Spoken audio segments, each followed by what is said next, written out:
throughout time is very important. Okay, any questions from yesterday before we go into our topic today? Any questions? Anything to do with yesterday? Play volleyball. The Spike. they are not performing well. Okay. It is not one person. Okay. It is a coordinative. How you get their performance? You're talking about the feeder, person who feed the ball. Yeah, both. They should be in a right circle to get your best performance. Repeat your question. You're talking about a team of volleyball. Volleyball, two people. One is a lifter. Okay. Second is a Spiker. Okay. They should be in lights. They should be signal. Yes, correct. Yes, correct. That happened during practice. That is why we practice. To have the synchronization. To know where you will live, where I will hit. All that during practice. During a game, how will you know that one person is not performing well so that you can change later? No, if the person who's lifting the ball did not lift into the zone of where I'm standing, I'm the spiker, I'm going to spike. If he's lifting somewhere else, then he need to correct his technique. Is that your question? How are you going to measure the success rate? Are you talking about the success rate? So you'll have zone, right? Remember, we create zone is not only for the ground. It's not only for the ground. Any space you can create zone. Even goal post, you know football goal? You can create zone 1, zone 2, zone 3, zone 4. Most of the striker, where do they go for? From which zone? Zone to zone. From zone 3, let's say you divide the penalty box into 6 zones. If I'm in zone 6, and you tag every time from zone 6, I'm making an attempt, where will I aim the ball for? Same goes to volleyball. Where do they usually send the ball? And the spike goes to which zone? So you tag that. Athlete A? Yes. Yes, you have to divide the zones so that in volleyball, you know, the zone cannot be out of the net. Within the net, A, B, C, D, or 1, 2, 3, 4. So zones can be vertically placed also. Anything. As long as you stick to that every time. If it's important. If it's important. How high from the net? Because you have dartfish, you can measure, you can calibrate the, you know, the net height. You can calibrate using net height. That's easy. You don't need any other calibration tools there. You know the net height, you calibrate, key in net height, and then from the net to where the ball being spiked, you can measure the height. When the ball going touchdown, you measure the time. Here, you time second time when the ball hit the ground, you know the speed. Distance over time. You can get the numbers. Okay? Okay, we go into... Sorry to bother again. Can we have the zone below the net also? Because they lift the ball from under the, not from under the net. Anywhere, as long as your objective is very clear. You need to be very clear with your objective. If that information give you useful any intervention, then yes, go with it. Okay? Okay, good morning. So it's really great to be here for day 4. Tomorrow will be our last day. Okay, today we're going to look into our topic on most of the technologies involved in sports analysis, whether biomechanics. Biomechanics we have covered actually. All the 3D motion analysis, EMG sensors we have covered. We're going to cover the in game analysis. What are the technologies involved in game analysis? And how can we benefit from it? Like yesterday, for example, for instance, we had issues with doing analysis. Let's put the tagging panel one side, because each person passed, we don't know who passed to who, there's blind spot, and then what attempt they made. In order to analyze one game, it will take hours and hours and hours. So in order to save our time, the already existing technology, Okay, there's already existing technology to help us solve those problems. Now we need to know what are those technologies available. Where can we have access to those technologies? I sent one video. Did you all manage to see it today morning on this? Okay, and how can I, without having any tools or machines, fully relying on internet itself, can make use of this technology? There are a lot of open source applications. There are also some paid version which can give you more. Okay, so when it comes to doing analysis, we must invest. We cannot always look for open source, because as we all know, there will be limitation within open source and paid version. If you want the best, we have to go for paying version. Okay, so what are we looking at now? Anyone know what are we looking at now? Who is tracking? Yes, the technology is tracking. Okay, technology is tracking. So from here, what will you get? If from what you can see here, from your understanding, what can you know? What kind of information can you gather from this technology? Running distance, number of passes. If it's tracking the ball, speed of the ball. If it's only tracking the person who's running, can it track the speed of the ball? If it's only tracking the person, can it track the speed of the ball? Yes, it can. Yes, it can. Because it will give information the ball, who's having the ball, and who's receiving the ball. The time taken from who send and who receive is the time of ball traveling. That is called machine learning. That is why we have AI. You have to feed all the information so that it will give you the data that you required. Anyone tried this before? Tried to play around with any AI softwares applications? Okay, after this, I strongly recommend for you, but go with basics first. Get to know about your metrics, that you're interested in your sports, and then look for the best platform. Okay?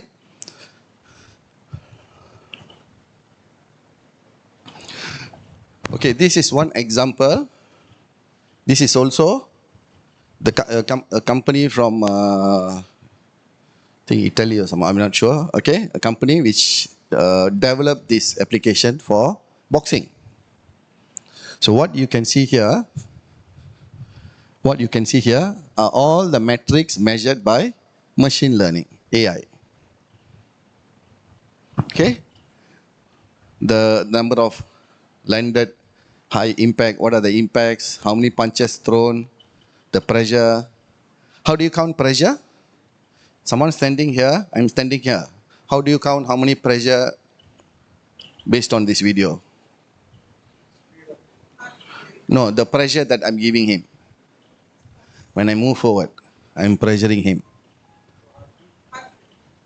Not physiological pressure. Not physiological, not heart pressure. This is the pressure I'm giving a person. So I go forward, I'm pressuring, I'm pushing him. You know, in tacticals, they are putting pressure into your opponent. Have you heard they say put pressure into your opponent? If you stand behind, if you go behind, are you putting pressure? No.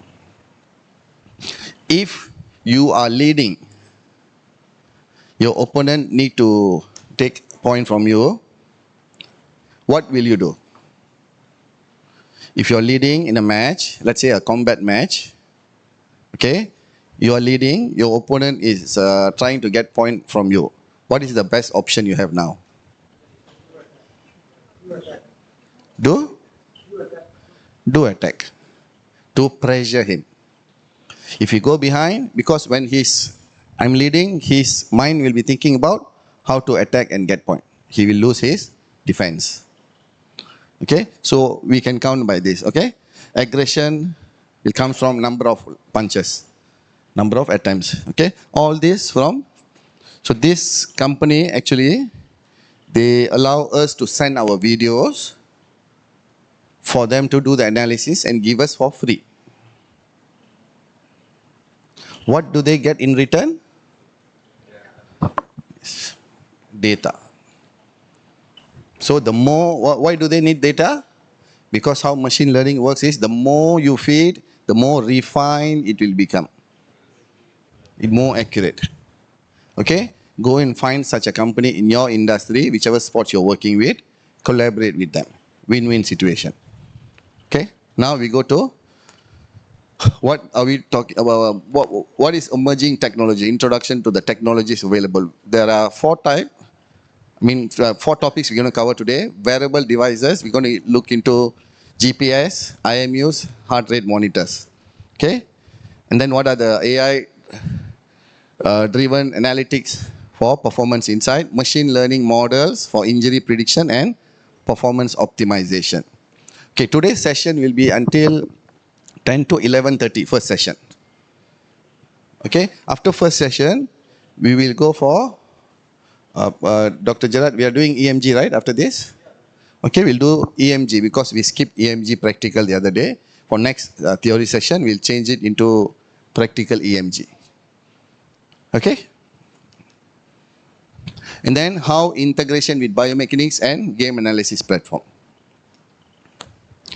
Okay, in this example, you can see this box. Okay? You can see the box? All the box?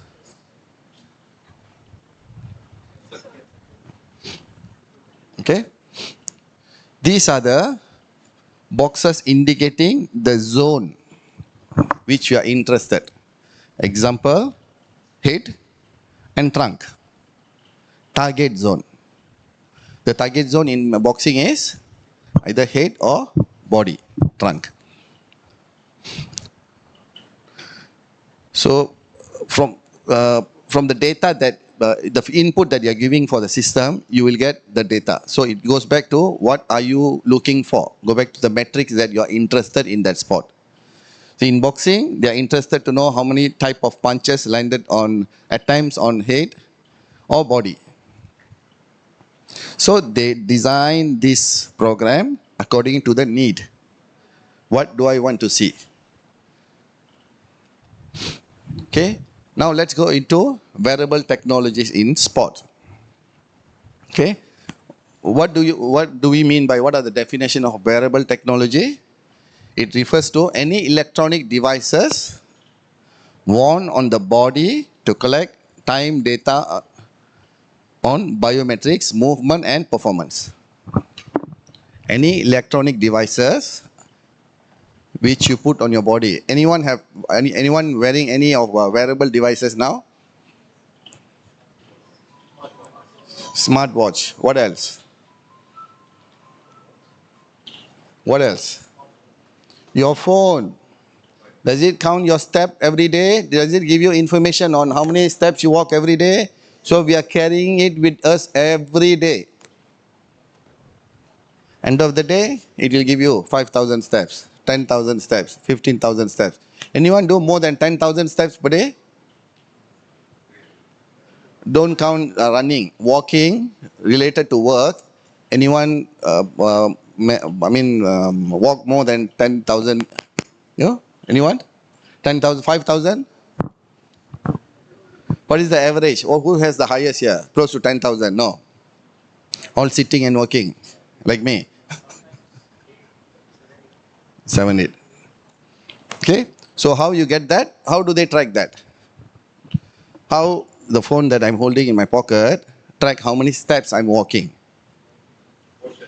Huh? Through GPS. If it has location, right? It has location. It knows from where to where.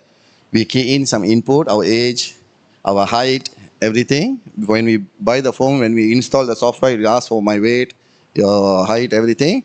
So it will have your average step length there.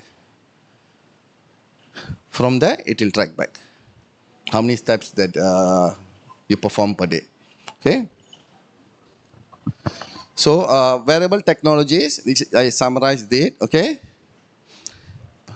Divided into 3. Okay. One is performance wearables, such as measurement, power, force, stride, cadence, and all biomechanics variables. Okay.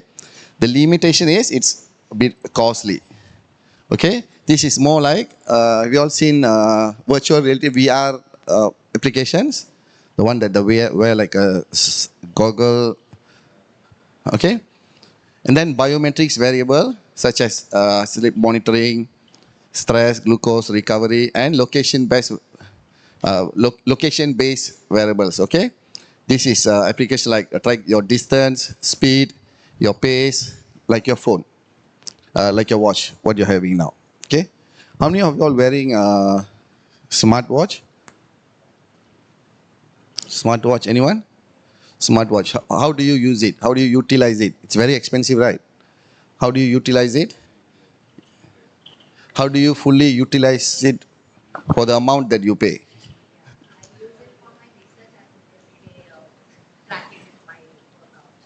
Tracking workouts, yeah? But you know, the function is, we are only using less than 10% of its function. Okay? We are only using very less. If you are really yes, wellness data, a lot of wellness data, your heart rate data, your ECG data, your blood, your pressure, everything. You can track, you can keep a profile on yourself. Okay? So for example, we can see a brand called Catapult. Catapult is one of the leading brand in this industry, wearable industries, where they measure, if you see the distance covered. Did I share the video of Catapult? No, I didn't. Okay. You can go to their websites. It's there, okay? And give all the information that you need. Okay? So this is a table, shows what are the wearable technologies available and what are the functions. Okay? Catapult GPS tracker, it will track distance, speed, acceleration, how fast he ran, what are the distance he covered. Okay? Workload, heart rate in team sports, and many. Okay? More than this. Okay? This is a strap where it monitors recovery, sleep cycles, and strain, your heart rate variability, whoop strap. Okay? And polar heart rate, you all know. Okay? So there are more than that. I just took 10 best wearable technologies where we use in high performance. Okay? So there are a lot of trackers, there are a lot of other than this, there are also a lot of apps that you can install to track movements. Okay, a lot of applications are there for you to track movements. You have even Nike, they have Adidas, they have tracker movements. Okay, and one of the best now that in the industry is smart clothing, where they integrate EMG and biometric sensors to measure your muscle activity. So mostly they use this for endurance sports. This smart clothing, they use for endurance athletes. They even measure your sweat rate. Smart clothing, they even measure your sweat rate. It will tell you how much, when do you need to. Surface EMG. Yes, surface EMG. In the clothes itself, okay? There's a country which already developed this and they are using it. So I had the chance to see this actually when I travel. They use for marathon runners. They did the reliability study with marathon runners. Yep. I think they're yet to publish those papers, okay? And you will know how much to refuel. It even give you data on when to drink water based on your sweat rate, your heart rate, everything. You're recovered or not, how much of muscle activity going on, okay? And then foot sensor, I have one data, I will share with you one study that me and my colleague did with insole sensor with weightlifting later. Okay, what type of study that we did and what is the purpose, I will show you later. Okay, this tracker is to measure the movement this is for Catapult also, can measure the movement in whatever that we are measuring yesterday. Whatever indicator that you are interested to measure in as a key performance indicator, you can measure through here. Number of passes, number of success shot. Okay. So number of errors, the speed, who's moving. If you can see, it will give you who's running, who's settled, active. How do you code this? How do you describe this? If he's active or not? How do you describe is active or running or settled? What input will you give? What input will you give the machine? The speed. Speed of the movement. Yes, that is not much movement. Okay, if it's more than 4 kilometer per hour, then you show me as he's walking. If he's moving fast at this pace, you show me as running. Who's giving information? We give information to the machine according to how you want it to measure. Again, this is just a tool. We are the mastermind behind the tool. Okay, we are the mastermind behind the tool. All the information that you want, you need to feed.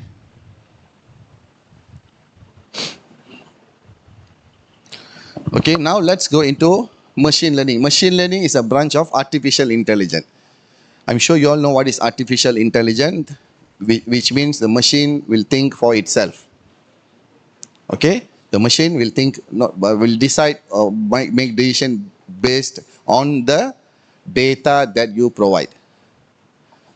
Okay, now what AI apps that we have? ChatGPT. What else? ChatGPT is the most famous one. So there are many applications available out there. Okay. So these are the examples of applications being made using machine learning. Machine learning is a branch of artificial AI that enables the computer to learn from data. Who provide the data?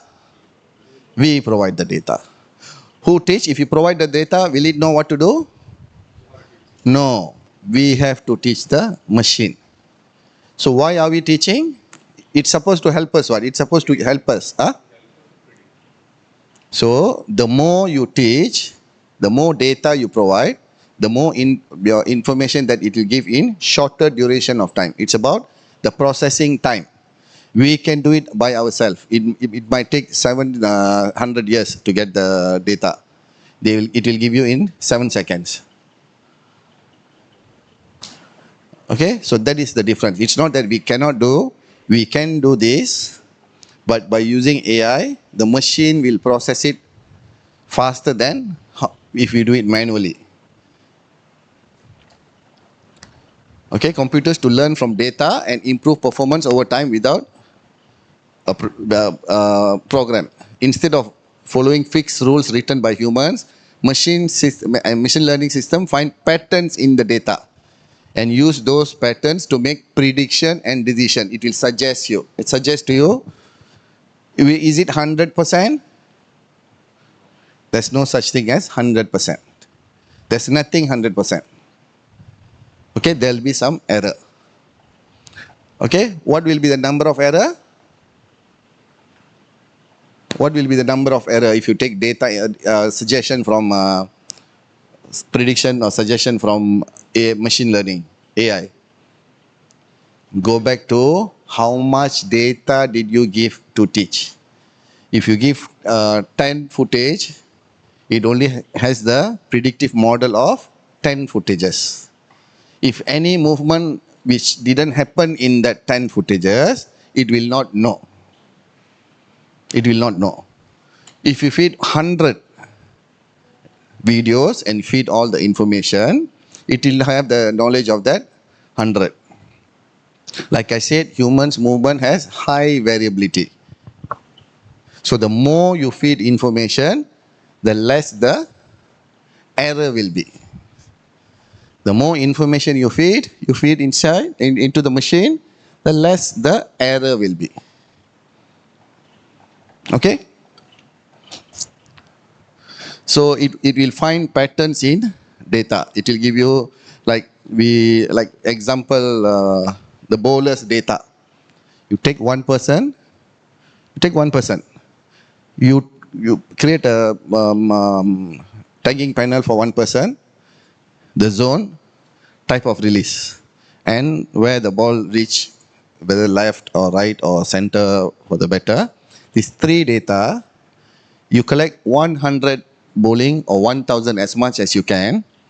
You feed, but you tell the timeline also, which means year one, year one data, year two, year three, year four, and then he will give you how is he progressing through time, what changes he made through time, and what will he do in future. He will predict and he will give you. Understand? So depends on how much information and how many information we are putting in. Go back to that. But stick to the metrics which matters. Remember, we talk about don't look at everything. Look at things that you want to change. You want to know, you are really interested in. Okay. In this case, you see bowling, boxing, you will know number of punches to the body, number of punches, right hook, right jab, left jab, front jab, uppercut, which zone it happened. You can even divide zone, this corner, that corner, corner 1, 2, 3, 4, where he's dominated. Most of the landed punches comes from which zone. So once you know that, what will you do? Tell your athlete, avoid that corner. He will push you, he will pressure you to the corner because that's his strength. That corner. Avoid that corner. Cut, move. So this is how we relate the information that we gather into performance. And then it will give how many punch landed the opponent, some other opponents, landed to the opponents that you're going to fight. Like I'm going to fight with someone, okay, the other person already fought with him. Now you will tell, okay, give me information on how other opponents, other fighters landed the punch into that opponent's body or face. It will give you the breakdown. And then it will also predict which corner to go. What type of punch landed. You train for that and you use the same against that opponent when you're fighting him. Okay, clear? Is it boring?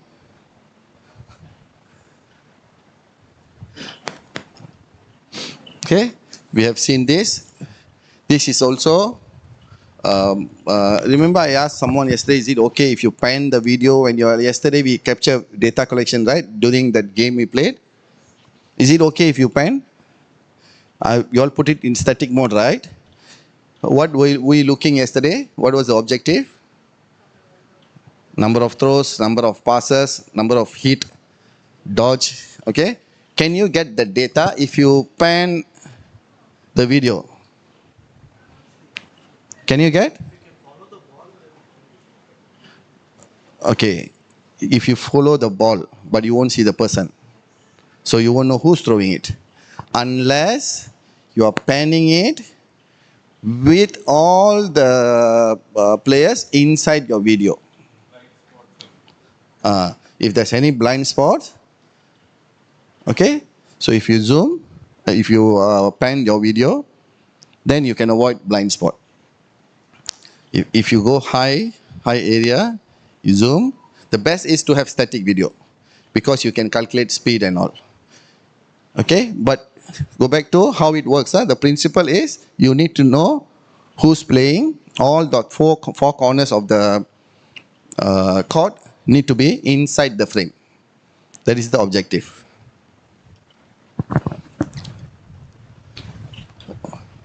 Okay, why do we use AI for performance insight? It's for data collection. We can use gather data from wearable GPS brands that we looked into. Pattern recognition, AI detect hidden trends, the trends that you cannot see. Example, the cricket bowling. You cannot see that by just looking at it.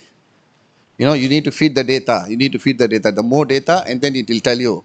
Then you will think, oh yes, you will look back at the video, yeah, he's doing this. No? Okay? So hidden trends, AI will detect for you. The correlation, what correlate with what?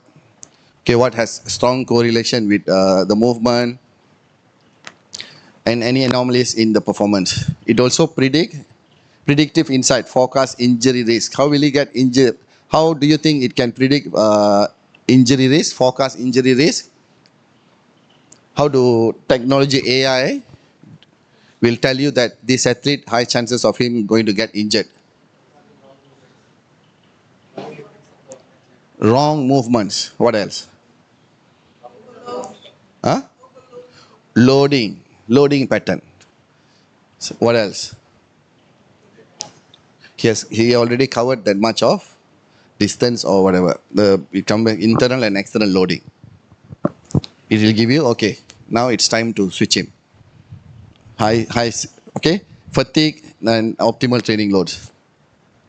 Provide tailored plans for training, recovery, and nutrition.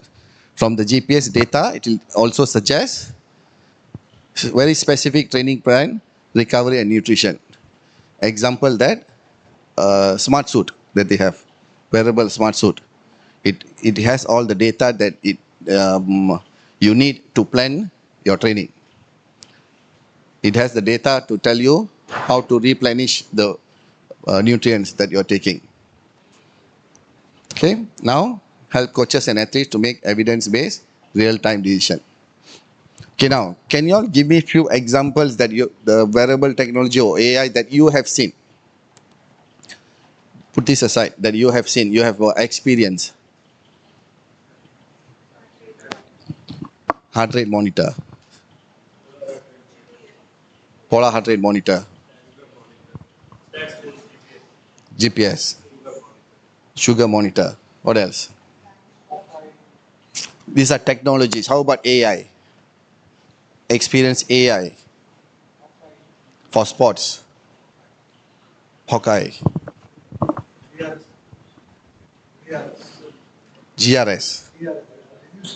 Or video replay system, video review system. Ball tracker. The AI, any AI technologies you all utilized before? You all don't use ChatGPT to go and look for information? To read about information that you want? Okay.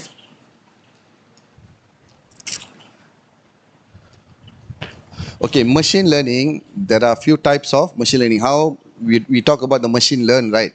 We are teaching the machine. Okay, we are teaching the machine to have enough information, enough data so that it can give us predictive model. It can predict and tell us about performance, about injury, about tactical. All this the machine will do and provide the information. Okay, we don't go into very detail. Okay, we just look into the available machine learning model in sports.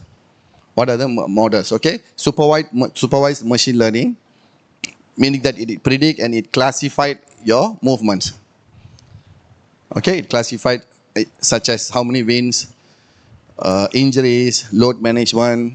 Okay, what are the intensity of the match? What are the frequency of run, your total attempts, all this. Unsupervised machine learning is after you do the first process.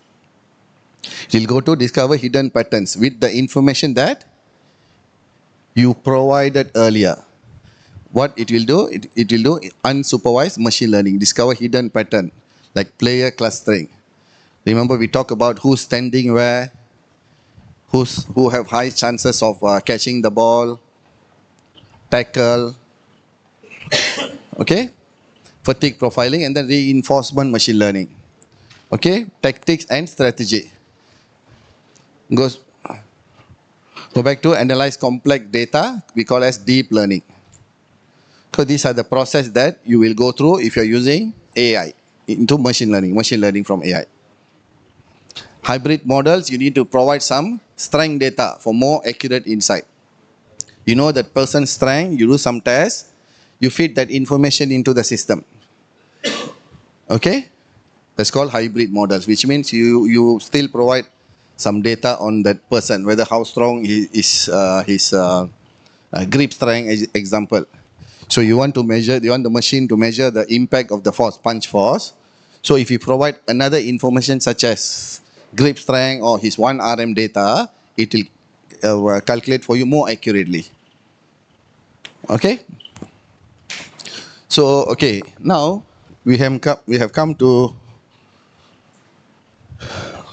the one journal paper. Everyone read journal here? Okay, I will share with you all how I will go, how I will look for something if I'm interested in a topic. Okay, yeah, I used to search information by keywords. You know, we use keywords. Example, I want to know injury risk in volleyball. What are the type of injuries for volleyball players? Example. I'm telling if I'm interested to know what I will do. I will share what I will do. So those days I will go in key in Google injury risk in volleyball in Google search engine, and then it will show me lot of information there, lot of websites, blogs, research papers. This is how I used to. So I have to open one by one and see if it's relevant to what I'm looking or not. It will be something to do with injury, volleyball, because that is the two keywords that I use. Okay, and then when I'm reading some journals, I found out that, oh, okay, this one paper give me all the information that I need. What paper is that? Review paper.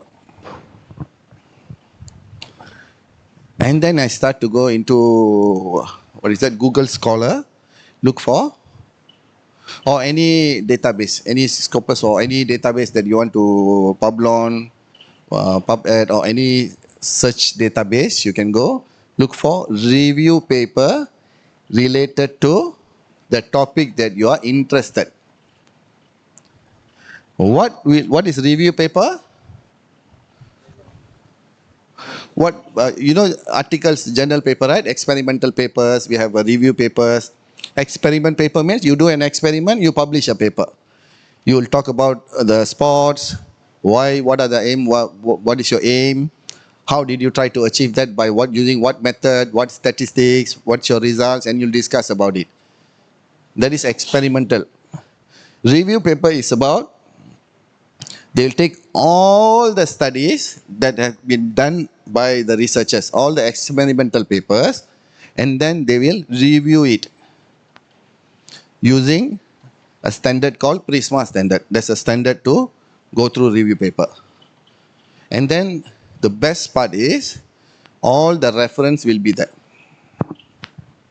So you don't go and have to Google and look for open one, two, you don't have to do that. You can straight away go and look for, can check on this. On and off, on and off.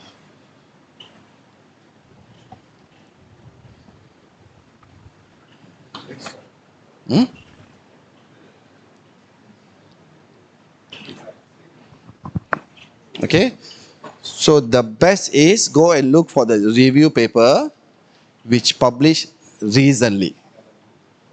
Because in this is published in, when is it published? 2021. Okay, 2021. I think 2021. There, 2021. Okay. So someone might have published some experimental paper after that, which won't be inside this review paper. Okay. What did they talk about in review papers? Who look for what information? How did they do the research? The methodologies. They talk about methodologies. What are the findings? And then what are the important parameters for the topic? In this case, they talk about machine learning methods. Machine learning. How many methods are there? Machine learning method. Remember? We saw just now, just the slide before this. Those are the methods in machine learning. Okay? In machine learning, in what? Methods in sports injury prediction and prevention. We call this a systematic review. There's another method of this, what is the review paper, and we call meta-analysis. Okay, review paper and meta-analysis. Write all this down, try to go and look for any review paper or meta-analysis related to your sports. You will learn a lot. No. No, meta-analysis will involve some statistic inside. You will do analysis from the review paper that you take. There will be one more step involved in meta-analysis. You take all the review papers, you'll analyze, you come out with the statistics and you report it. Review paper, you only review and report on who has done what are the findings, and you will read from that. This is first from Google and then to review paper. I look for information, shortcut of looking for information. And now I don't even do this anymore. Because we have AI. I take this paper, I copy paste in ChatGPT. What will you type? What will you look for? Summarize and give. Finish. Story. But I still read. I do that to compare, but because summarizing it miss a lot. It's missing important content that I want to know. So I tried few times, but after I see it's not really giving me the information, the important information that I'm interested, because will be interested more on statistical part. Then I put a focus on statistics. What is it? Illicit AI. You just have to pick the keywords like what you want to review, focus on the method or A lot of free AI, rabbit hole. There are a lot of AI tools for you to search for you information that you want. Okay, focus on that. Artificial neural networks. ANN. That part of machine learning. That is part of machine learning, artificial neural network. Yes, it's just a method. You can use for anything. You can use for injury people. You can use for machine industries, manufacturing, all data. It's all numbers. What it's a method of using the numbers to get what you want using AI. It's just a method. Like when I say open, what does it mean? Open your book? Open a shop? It's just a method. You can use wherever you want. It's just a method. No, it's a term, artificial neural network. Okay? So you see, those questions, this is where you spend your time and energy for. When you read, you won't understand half of it. Or maybe 3/4. At first, beginning, I don't understand 3/4 of it. Not 3/4. 90% of it I don't understand. I only understand the words and, is, if. When I read journal paper, when I started journal paper. Because I'm from different background. Okay? And then I made it a habit of reading at least one paper every day. And then increase to 2, and then increase to 3 papers every day. Where do I read it? How do I know? It's a bit of the topic, out of the topic, but I'll share since I'm already in the flow. You all have ResearchGate here? There's an application called ResearchGate. Okay, ResearchGate. If you registered into ResearchGate, you can follow all the researchers related to your field. And you can follow them. If you follow them, whenever they publish paper or any topic of your interest, you can follow. If anything related to sports biomechanics been published, you will get notification. So you just click on the notification, you can read it. ResearchGate. How many of you all have ResearchGate ID? You all have? How many of you all following me? Anyone following me? No? Okay. Whenever they publish, you will get notification. Same goes to Google Scholar.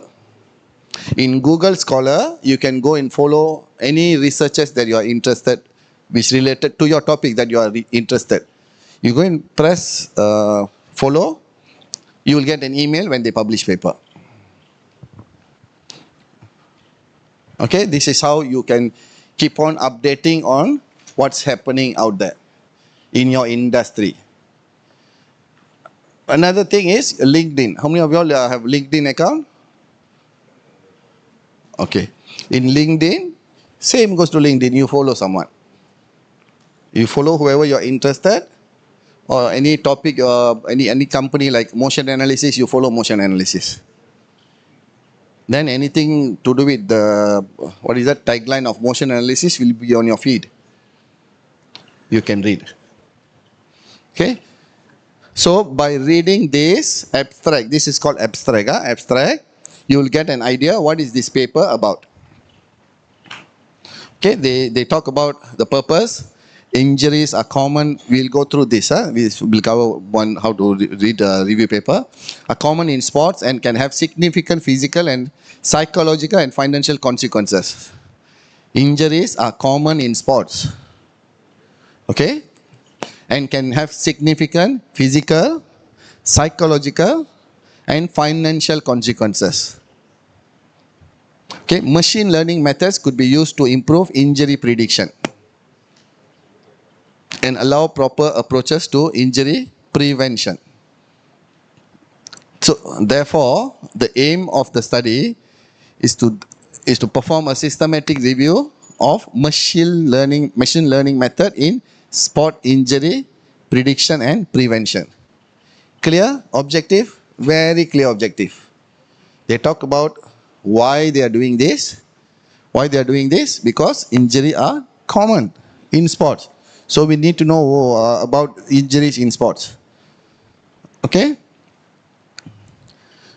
If it's not a common thing, do you want to investigate on that? No, we don't want to investigate on that if it's not a common thing. It's not important.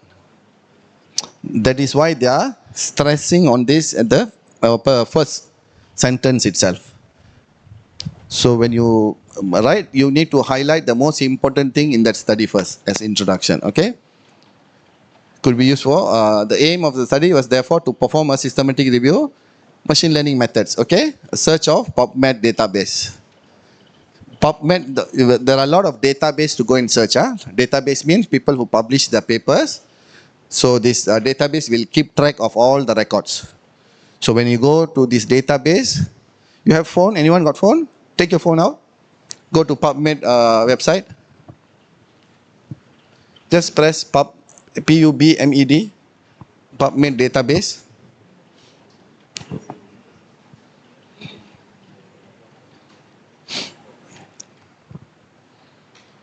Okay. Put a keyword there. There'll be a search keyword. Just put any keyword of your interest. What are you looking? Have you all seen here that? Okay, look here first. You see here, any papers, you'll have keywords. You have to give 5 keywords when you publish papers or articles. What is it for? Huh? Yes, when you go to the database, you want to search.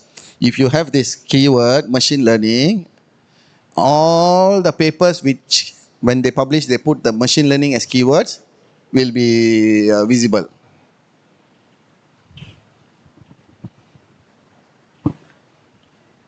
That is the use of keywords. You search by keywords. Okay, so in PubMed, there's option for you to choose and or. Meaning that you can choose, like how I will search. I will stick to title. I only want to know the keywords involved in the title and abstract. So there's an option for you to go and choose only title and abstract. I don't want to know if it's in the body or not. On the keywords, on the title and abstract, limit to title and abstract. We don't want to know, because there'll be a lot if you look for the whole body of the study. And then machine learning and injury prevention, which means the journal, the paper will only come up if it has these 2 words within this title or abstract. Okay, this is how you search for. If you want systematic review, you type systematic review. If you want to know, is there any are there any systematic review paper on badminton? Systematic review and badminton and injury or biomechanics, whatever that you want to know. Okay, all the papers related to these keywords will be there. You can download it. You don't have to download. If you have cross-reference Mendeley or any account, Zotero or whatever, you can export it to directly to your reference manager. You don't have to download. I used to download. I don't know that you can directly cross-ref that. So now you open up your reference manager. Once you have this, you can add it into your reference manager. I use Mendeley. That's EndNote, reference manager, EndNote, Zotero, all this where you manage your papers, manage your articles. You read, and then when you publish, you cite. So those are called as reference manager. Okay? If anyone need any help with reading any journal paper, you can come and see me later. Okay? Okay, let's say you open up a website and you're interested in this, but they ask you to buy. What do? You have to buy. Okay? You have to buy it. Okay?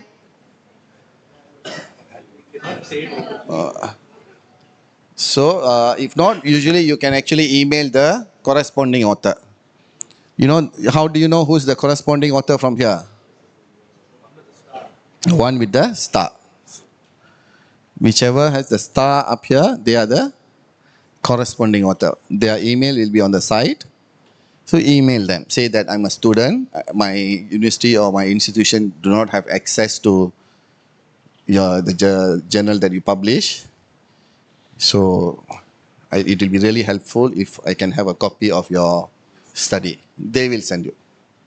Follow the author and research. No, if it's a paid one, they don't publish. They only publish abstract. What they do, private version they keep it. If you ask request email, they'll send their private version. Yep. They will send. Yep. The original version, the manuscript. They'll send you the manuscript version. Okay. Understand what we are talking about here? This is, even though a bit out of topic, it's important for you all to, because we go with what we have. We have time. We have access to the internet. We have mobile phone. These three means you have everything. You have these three, you have everything. You cannot say I don't have this and that. You have the time, you have the energy, you have access to the internet, you have mobile phone. So the whole world is in your palm now. Whether you use it or you don't use it.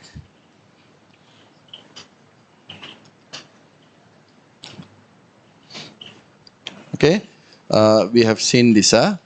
So this is what we call as the predictive model, where it will tell how many jabs come from which location, at which time, at which zone, round 1, round 2, round 3. So just some example for how the dashboard, this is called as dashboard. Okay, how the dashboard will look like. So you can see the live coding, which minute, what happened, hit, hook, score. Look at if this here, they're measuring the quality of the attempt. You see there's a number where you can measure the quality. 1 dot, 2 dot, you've got 3 dot means solid punch. So the metrics, who chose this? The 4 got 3, got 4. You see who measure this? The machine measure this based on the input variables that we provide. Example, if you said that any undefended punch with this speed, calculate as 4 dot. So any undefended, when he's doing this, he get hit here with that amount of, let's say 100 kilometer per hour punch, example, or Newton, 200 Newton. You measure that as 4, then it will measure for you. measure the force of the punch. You won't get exactly unless you provide the information. Remember, we looked into the different machine learnings. They have the weight. They reverse calculate back using force equal to mass times acceleration. So you know the force. You know the force. Huh? No, here they don't have pressure sensor here. You know, because they are tagging based on the real match. Real match, they can't get any variables. So it's predictive, estimated. Estimated means there's what is the model for to segregate the body weight into your, what is your weight of your left hand, right hand, left arm, right arm, body, head, Dempster. What is the method to know that? There's a method, right? You know, if I'm 80 kilogram, what is the weight of my arm? How many percentage of my body? There's a method. There's a Google it up. Dempster or there's a segmented body weight. What is the weight of my left leg? What is the weight of my right leg?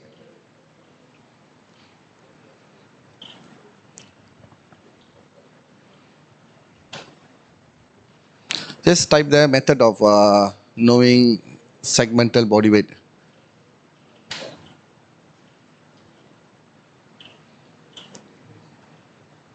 What is it called? Who is the winner for today?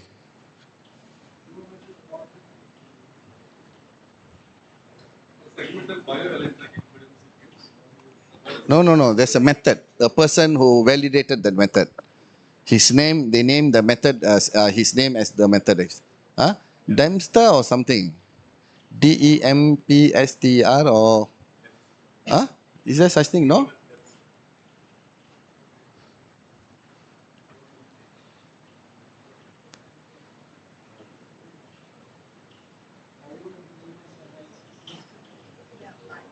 Hmm?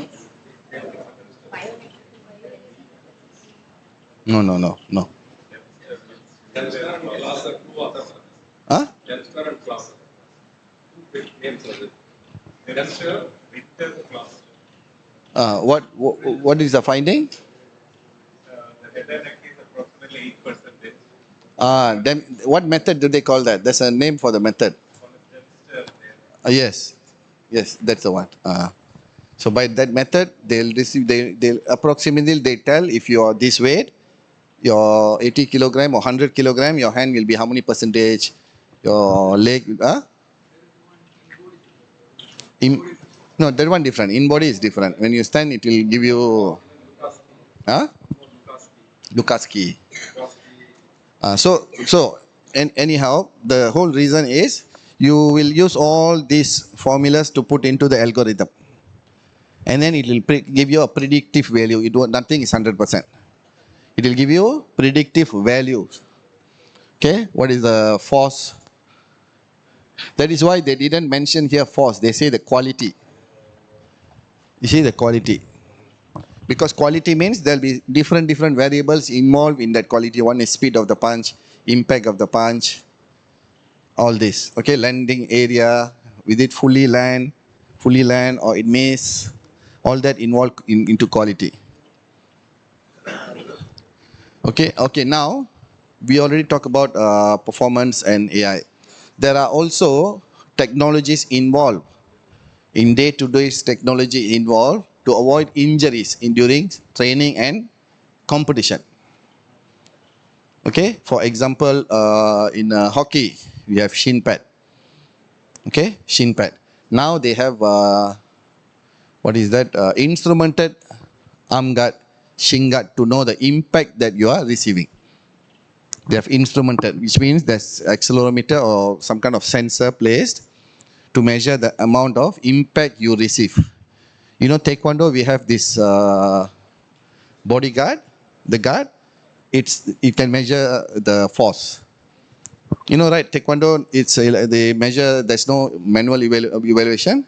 The sensor will wear stockings with sensor, and then you have to kick the part where the scores are allowed. Only if the stocking has impact into the sensor, the body, and the amount of the force is within for that category. Example, if you are 50 kilogram, you need to provide 10 pound of force. If I kick him, if he block here, you won't get point. Electronic, that's we call electronic system. There's no one that's pressing score or no score, no more. Since long time ago. So they wear electronic socks so that cannot have biasness. You cannot have biasness because you only get score if your leg hit the target zone. And it has to be within the range according to your weight category. The sensor that you wear will only give you score if your weight is 50, 10 pounds. If you're 55 kilogram, 12 pounds. If you kick 10 pounds, no score. Because it's programmed in that way. In Taekwondo, that is how you can get score. Like head score, 4 points, spinning score, 5 points. So how do the system know whether it's a straight kick or spin kick? How do AI, now since this is sensor, right? If I kick straight, it gives me 2 points. If I spin and kick, it gives me 3 points. How will it know it's a spin kick? It won't know. So we have a judge sitting there to give 1 point extra. If not, if the score doesn't go up, the referee will stop and say extra 1. Then they'll key in and then fight. If the referee didn't see, we have video replay card for the coaches. Coaches will request video replay. It's a spin kick. Then they play video and then they give score. Technologies involved. Okay? So that is one of the Earlier, before this technology, how did they assess manual. I sit here, 4 referees will sit at 4 corners. Manual. During my time all, it's all manual. I'm going to retire a few years, then only all this system arrive. Manually. Now it is all based on how much force is applied. Yes. But earlier, by observation, they'll see that. No, the sound. When you kick to the body, there'll be a sound. So if there's sound, they'll give you 1 point. No sound, they won't give you a point. Based on that. Okay, even headgear now, the sensor placed in headgear. You touch the head with your sensor stuck in, then the point will go up. So that is one of the reason, if you see, they are a lot of sports trying to get into Olympics. If you'll notice, a lot of sports, they are trying to become what do they call, mainstream sports in Olympics. But they are not fulfilling that requirements. There are a few requirements that they set. One is, it need to be objectively measured. Why is Taekwondo still in Olympics, whereas some other sports is not in Olympic? Because it's not using technology to evolve. Not utilizing. There's a reason for that. They want to keep their traditional values of the sport. They want to keep, traditional value is important. If you put technology, we will lose the traditional values. Okay, some sports, they have these limitations of implementing technology into sports. Because you might need to change the way your dubok, your clothes that you wear because of the technology. They don't want to change that. Maybe the way you fight, you need to change to adapt to the technology. They don't want to do that. Okay? And apart from performance, injury-wise, there are a lot of technologies evolving to protect athletes from injuries. Okay, a lot. Like groin guard, you have mouthpiece, mouth guard, and then now they have what is that? Technologies, materials which they use where it will be rigid in your body. It will be very flexible in your body, and it will only activate and become rigid to protect you once the impact is applied. Okay, so to make you flexible, but if someone is attacking you in that part, that material will expand and become rigid to protect you very fast. Okay, so just for information, someone with like amount of produce impact force can goes up to 9,000 Newton. The impact force of kickboxing with high velocity can goes up to 18.3 meter per second, which produce highest impact force up to 9,000 Newton. Okay, imagine someone is receiving 9,000 Newton on the face without having guard. What will happen to that person? So all these technologies evolving to protect from all this from all this happening.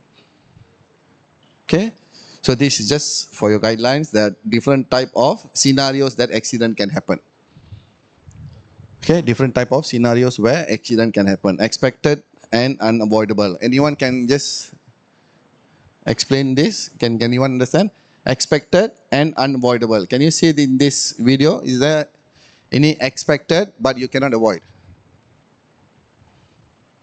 Example. Okay, I asked someone to stand here. I said I'm going to punch you. He's expecting that, but I'm faster. I still land my punch on his face. That's expected but unavoidable. Okay, expected and avoidable. Same scenario. I expect, I dodge, I guard whatever that you're doing. Okay, unexpected and unavoidable. You don't know what is going to happen, huh? Which one? But to the body. He want to go to the body, but he switch, go up. Okay, another unexpected and unavoidable injuries happen without you knowing. Example, when you are kicking, someone hold your kick in some sports. When you take down, you break your leg. You don't know. You didn't expect. You didn't see that coming. Cannot avoid that. Unexpected. Okay, unexpected and avoidable. Unexpected and avoidable.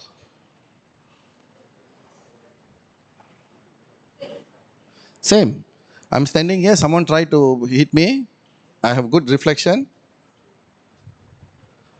I reflex. Okay? Okay, there are a few sensors involved in technology to measure impact, the detection method. Okay?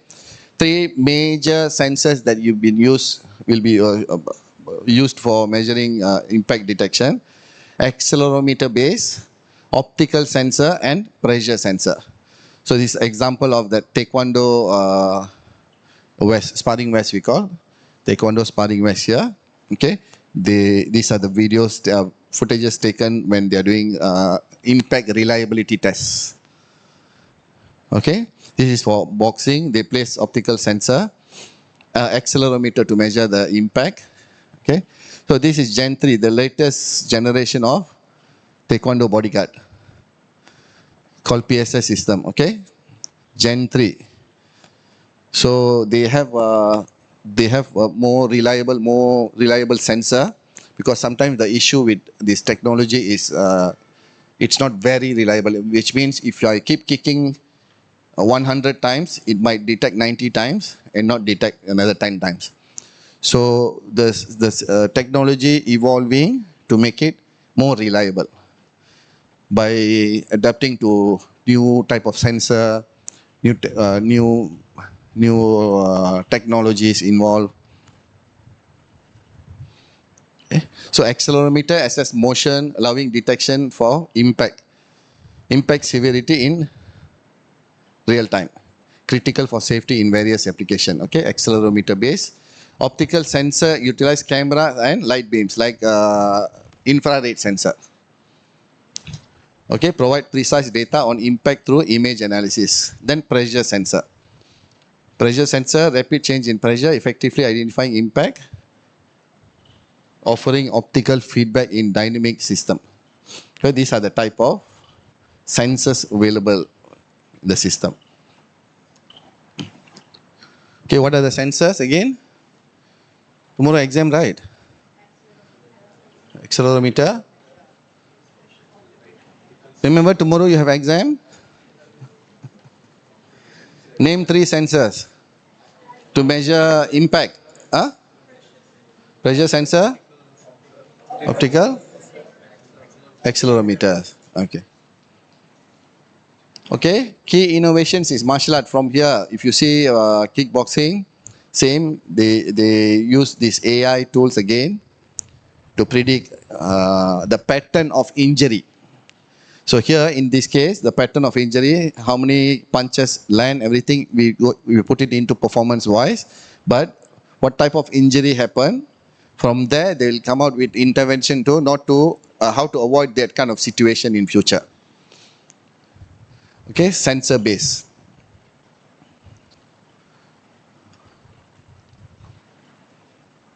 Okay, now we are going into future trends in biomechanics and game analysis. We take 10 minutes break or 5 minutes break. Before we continue, I can see a lot of people sitting and sleeping. Okay, 11:10, 11:20 we meet again. Okay, thank you.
Okay, come, let's start our second session for today morning. Okay, so what are the future trends in biomechanics and game analysis?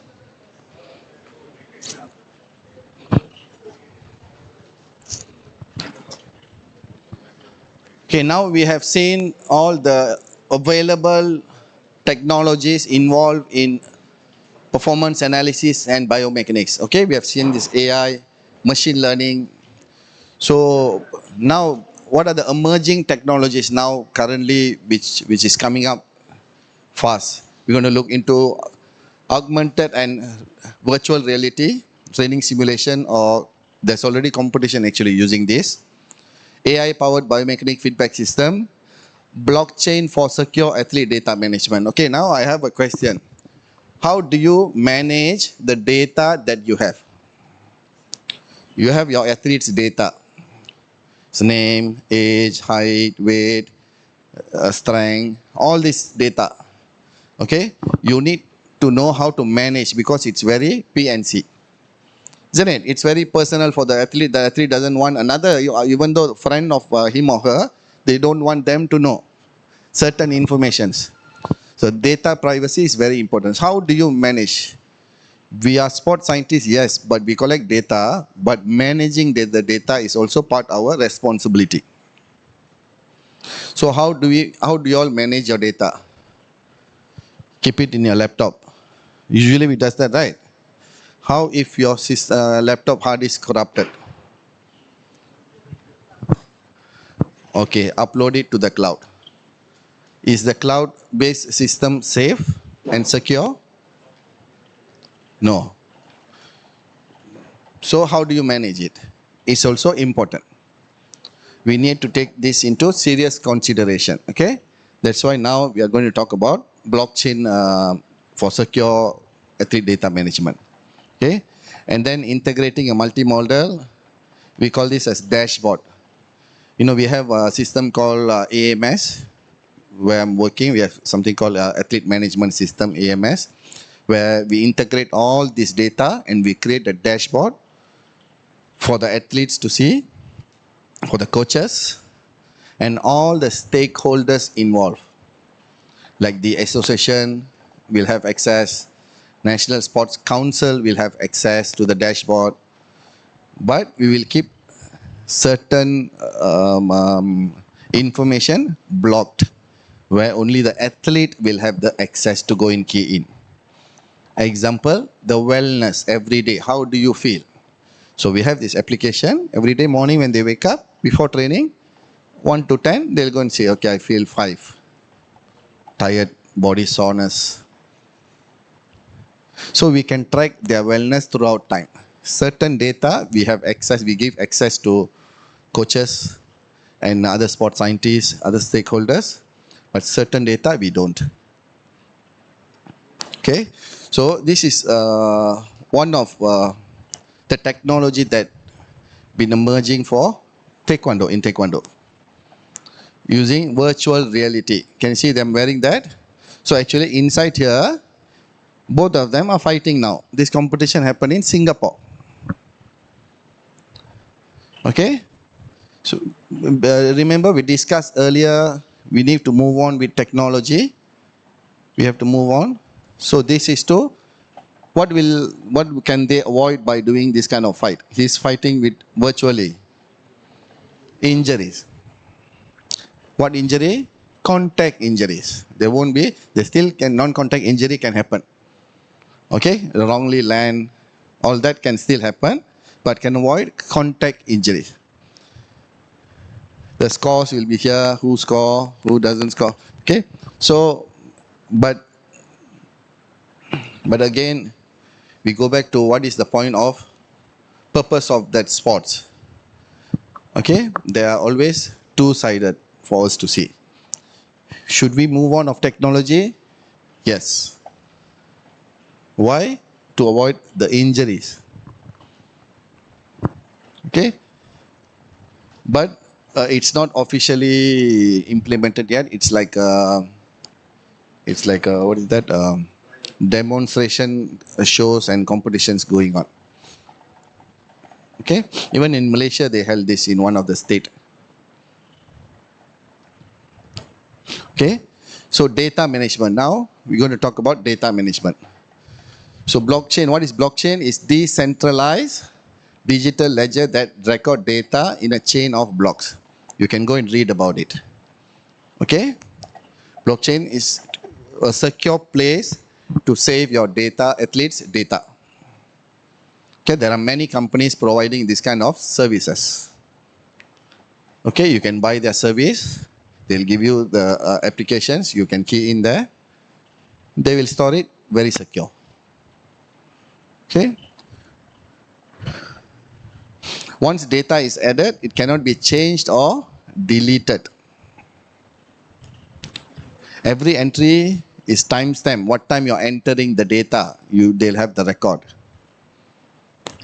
Okay, and verified by multiple participants. Depends on who you are giving access to. Okay, it's transparent, paper-proof, and secure. There are also papers on that blockchain in sports, a comparative analysis on application of for football and basketball. Okay, go through, read about it. Okay, so what are the main benefits? Increase revenue stream because you have a lot of data there. Okay, and then enhance fan engagement, improve transparency. In I think in cricket they have, right, after hit straight away there will be like what is that? Some data will be there. Do they have? There'll be what other sports they have such thing? Immediate analysis. Huh? NBA, tennis, immediate live analysis. There'll be keep feeding, so that to keep the fans engaged, to know what's going to happen next and all. Okay, fraud reduction. Okay, so it also help used in many other industries. Okay, fitness industry, sports industry. You can use that for sporting goods, training, exhibitions, and all. Okay. Okay. Now this a list of websites and tools offering AI-powered features for sports analysis and performance analysis. There are multiple softwares available. So few free, open source. There are few that we need to pay. There are few that they'll give you free trials for a few days, and then you have to pay. So you can go and explore this. Okay, there are videos, applications for biomechanics, instant video replay, which you can connect to your phone, to your screen immediately, and you can provide instant video replay. Okay. So the description, some will give statistics, some will give you analysis on based on the AI module. Okay, some like live sports AI is for video analysis tool for mobile application. Okay, so you can go through this. You can just go and search. Spend some time to explore one by one. And then you see which one suits your sports and. Whatever, if you have laptop, if you don't have laptop, with your phone, which is compatible with what device you're using, and then you stick to that. Be a pro in that with the device. Okay, we are ending exactly 11:30. Any question from this topic, related to this topic with your sports? Any questions before we go for our second topic for today? So we're going to do EMG. Anyone here can be participant to put EMG? You have shorts? No. Anyone? Do you have shorts here? Anyone bring shorts? Because we're going to put markers here, EMG here, VMO and VLO, and tibialis anterior. No? Okay, any questions here? Any questions? Come on, I want 5 questions. What happens during competition when these things don't What things? This software. Now the softwares we are using post-analysis. During life, we had to be, Live. during life, we don't use this. During life, if a company is doing, we like as a person or a sport biomechanics or analyst, we don't use this. We don't depend on this. We depend on the instruments that, like I said, we bring camera and then we connect to our laptop, and then we will depend live on what we are doing.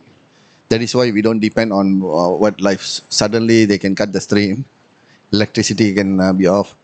So AI is post-analysis.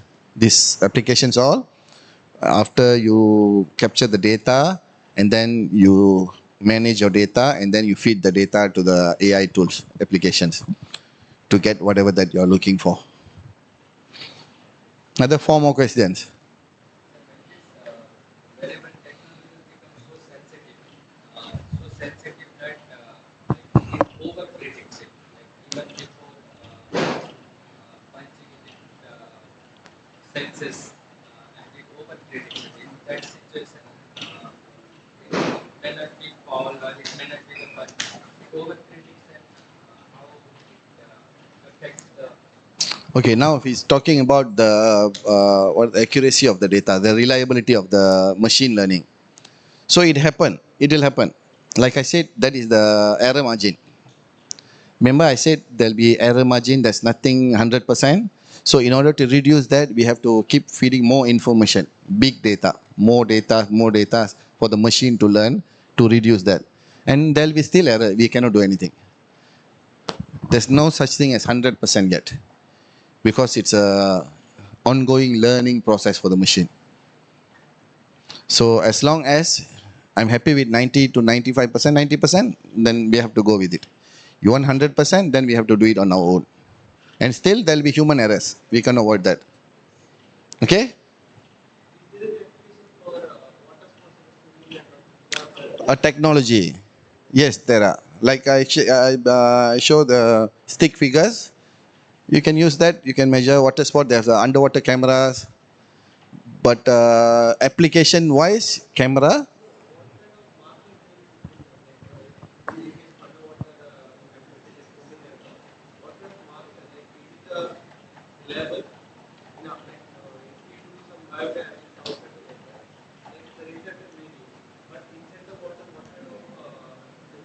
No, there are underwater markers.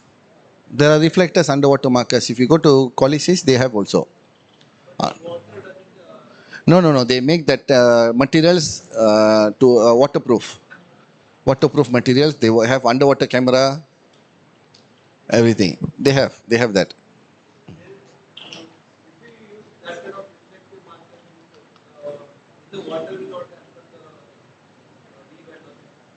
The what? If we take the marker, like different markers we use, does the water will affect the.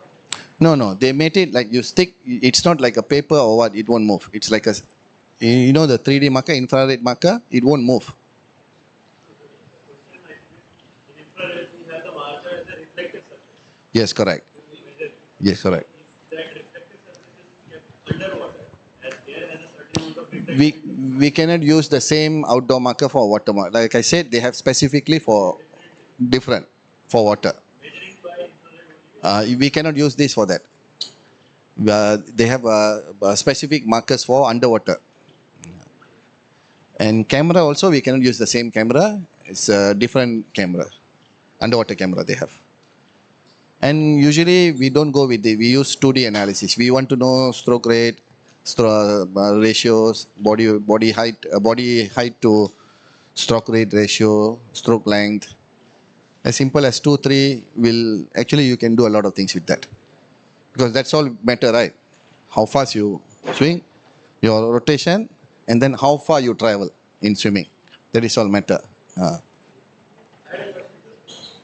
terms of the analysis using AI and other technologies, how much is too much? Like, because now there is sudden boom in this area.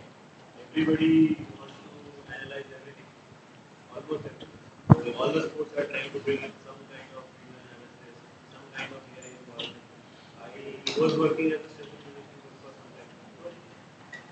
with the growing athletes, how much should be the involvement of these kind of technologies during their training part?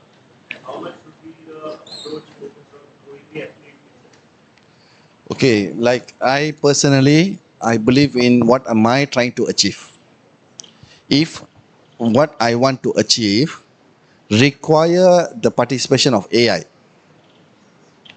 and then I will calculate how much intensity of AI I'm going to include.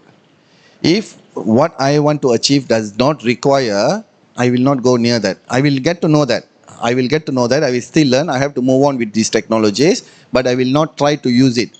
Because when you're using something that you don't know, you will make the process longer. Because you're trying to incorporate something that you don't know into something that you want to do. So I will move on this at the pace that I plan. At the same time, I will learn this AI. So when I think that, okay, I think I'm ready to incorporate this to speed up the process. When I have that confidence, then I will include that. How much? Depends on my goal. Like currently, we are working with local company to develop. Just now you saw that the boxing one AI using AI. So we are working for taekwondo. Because now time consuming, like I said, in one match for one day, we only can do 3 or 4 matches if you're doing detail, 4 layers or 5 layers. The machine will do in maybe 1 minute, 30 seconds. So that is for long term. But still now, I don't take this and put and try this and that. No, I don't do that. I keep stick to what I can do. At the same time, we are learning that. At the same time, we are looking for some third-party company who can help us to shorten the process, learning process. I don't have to. You don't try to do everything on your own. You don't have to, actually. You just have to know, okay, I want to do this. If you don't know, can I learn this? If yes, you learn. If you think, I think I can, but I don't think it's worth the time that I'm going to spend. Give it to the person who already know how to do that. Learn how to manage your time well. Very important.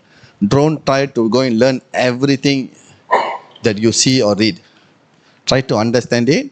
If someone, example, you don't know statistics, you have tried multiple times reading statistic book. You don't know what is parametric test, non-parametric test, what parametric should I run for this. Okay, so usually you run statistics. What type of statistics will you choose? When do you choose the right type of statistics? When is the right time to choose what statistics I'm going to run? When? Your? Okay, your objective. And when you run you have an objective, you want to know repeated ANOVA, whatever, because you already know that general. But what statistic I'm going to run, you only can know after you run your normality test. Once you run your normality test, you will know which parameters normal and not normal.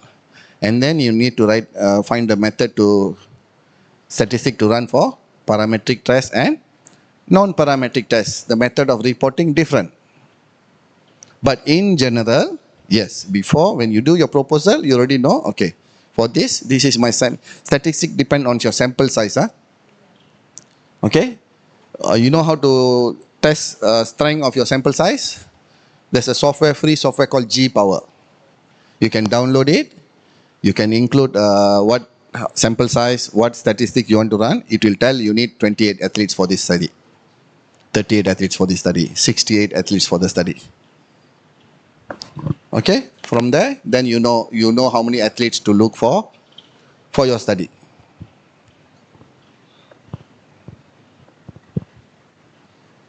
Okay, next question. Another 2 more.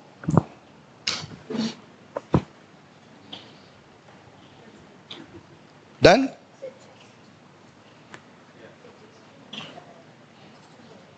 How much are the people utilizing this? Are there any difference? Can we just say that it is from 95 to 97 or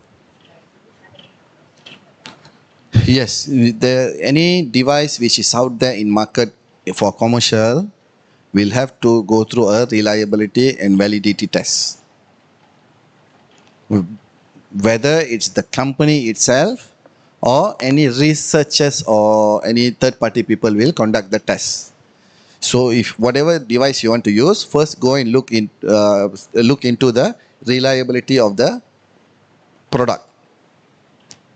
If you are happy with that results, if you're happy, I think, okay, I'm happy with this 95% or 90% accuracy, I'm happy, then you use it. If you're not happy, don't use it.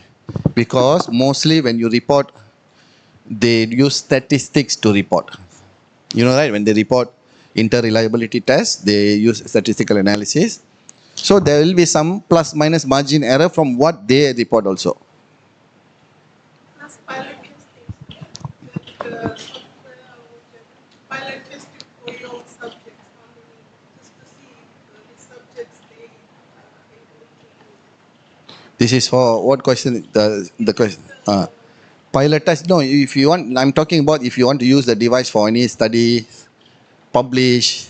If you want to use for for your own athlete, like I use a device which is not even validated, but as long as I'm using the same device every time with the same athlete, it's going to give me the same number because I'm going to compare based on percentage.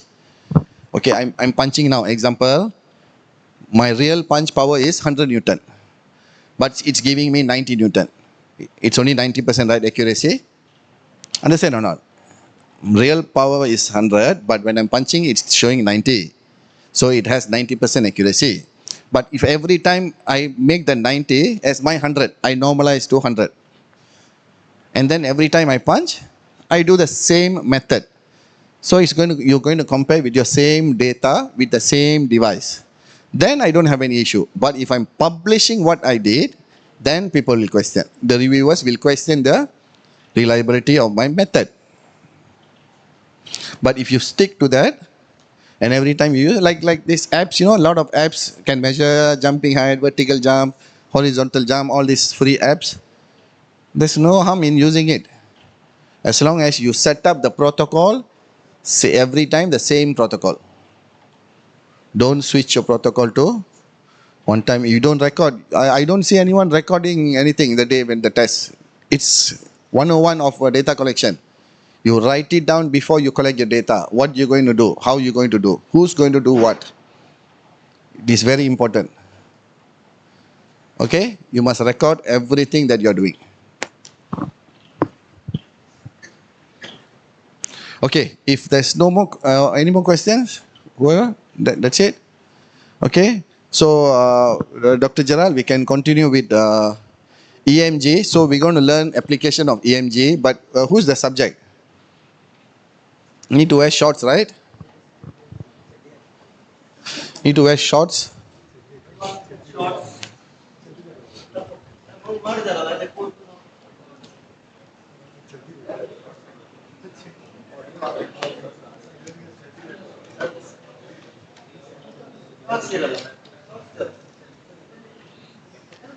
Anyone staying nearby can go and change to shorts and come.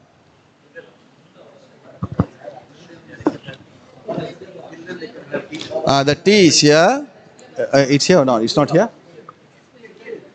Where's the tea?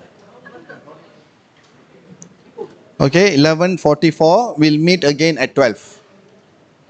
Okay, you can have tea while we're doing the setup here. If you want to participate in the setup, you can come and join.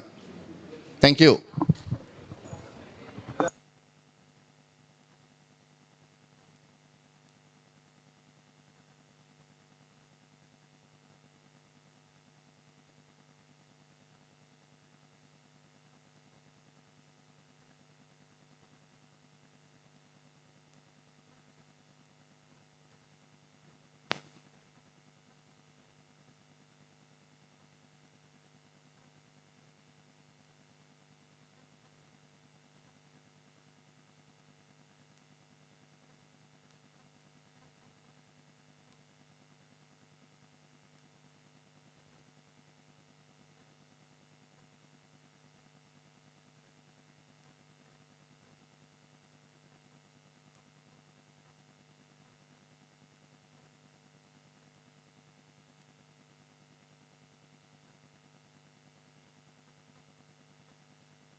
day 2 practical session supposed to be, because we don't have time. We are carrying it forward today. We have another 50 minutes. Okay, so we're going to look at how EMG device, remember electromyography, how are we going to use that to collect some data, and how those data can be useful. Okay, EMG data, is it kinetic data or kinematic data? EMG data, what is kinetic and kinematic? Displacement of that. Kinematic and kinetic. Kinematic involve measurement caused by your movement. Angle. Remember the day I said you have measured what? What did you measure? Knee angle, hip angle, ankle angle, time, distance, stride length, stride frequency. Anything you can measure by looking through the video. Kinetic. Kinematic is what caused that movement. Like my muscle force. Force, can you see? Can you measure with your camera? You need a special device to measure. So it's called kinetic. Okay? No, now EMG, we're going to measure the activation of the muscle. So it's kinetic or kinematic?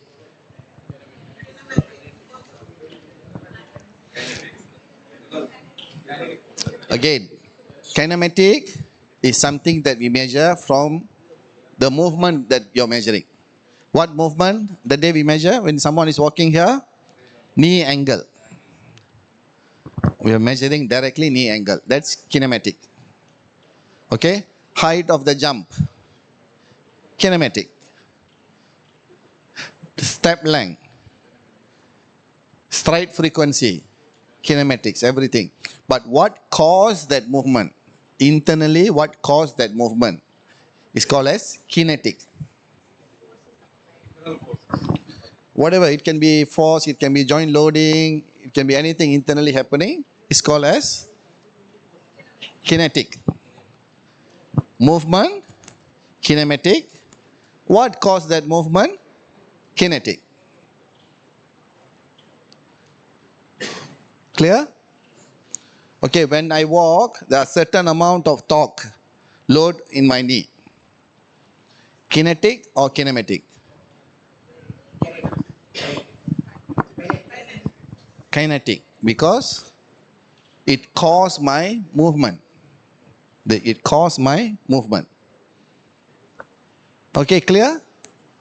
This is going to be one of the questions for tomorrow. I think I already give 5 or 6 questions, right? Total 50 questions. 50. Passing rate is about 40. So I'll make 30 very simple, straightforward. Another 10 moderate. All multiple choices. Another 10 a bit difficult. Difficult means that what is kinetic? Choose one of the non-kinetic parameter from ABCD. That's all. Okay? If you all stayed with me from day 1, you can get 50 over 50. If you all played with your phone, if you all playing games when I'm teaching here, maybe 40. Okay, now we're going to look into EMG. Okay, the function of EMG is to measure the muscle activation signal. Okay, muscle performance signals. Muscle, they will when it's activating, they will give a certain electrical signals which can be measured using electromyography device. So the experiment that we're going to do today is someone going to walk the power adapter.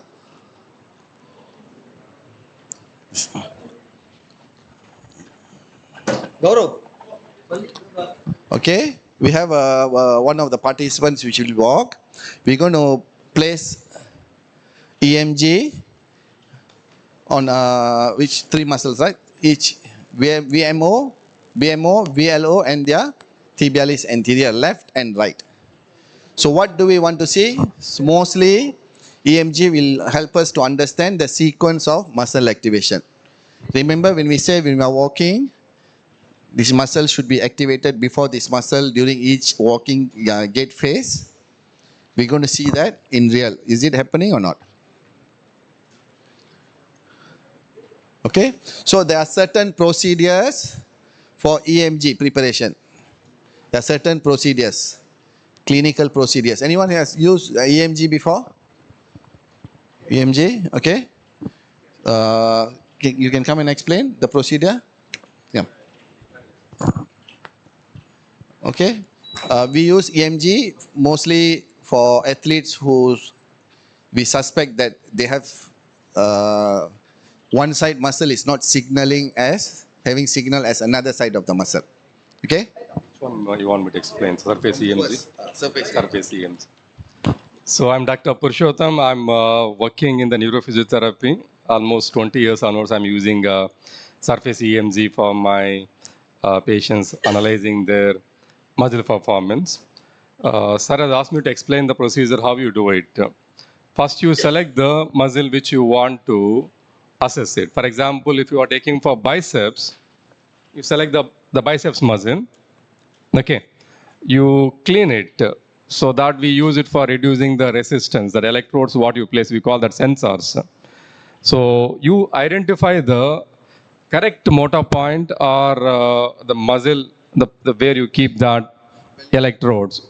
Like sir is suggesting, we keep it belly tendon system. You remember the formula, easy to get it. This is, if you think that this is a belly where the maximum bulk is, then tendon for that biceps is bottom.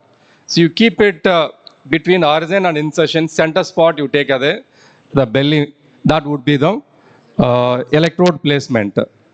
Then after placing the electrodes, Just show them how to choose these three muscles you mentioned. okay. Now I mentioned about biceps. No, we're going to put Okay. VMO, VLO, and Okay. Sir has asked about VMO to look for. Vastus medialis obliquus. Vastus medialis obliquus. So we need to check first testing. We can't give directly the application. What we do, knee extension with that, ankle dorsiflexion with that, some rotation you do it. You get exactly VMO activation. So following the VMO activation, for example, I got activation at this spot. Now you see this. The quadriceps origin is here, insertion here, center spot here. Otherwise, what you do, for example, before I tell you, divide this into three parts. Upper one third, middle one third, lower one third, three segments to take it. Take the middle one third segment, you keep your sensors. One you have an active electrode, other one is inactive.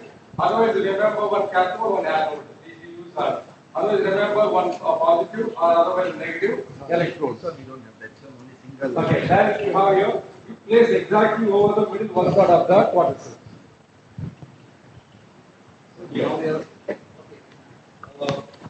So there are three. We have identified the three muscles: vastus medialis, vastus lateralis, and tibialis anterior. Tibialis anterior. So in the software, we have already paired the first sensor with VMO, right? Right VMO. Sometimes, suppose the muscles are not very visible, tell him to contract Madi, tight Madi. Face them. Now we can see this muscle, Clearly right? you can see. VMO you can see. So in this analysis, you have to align this arrow with the muscle fiber. Okay.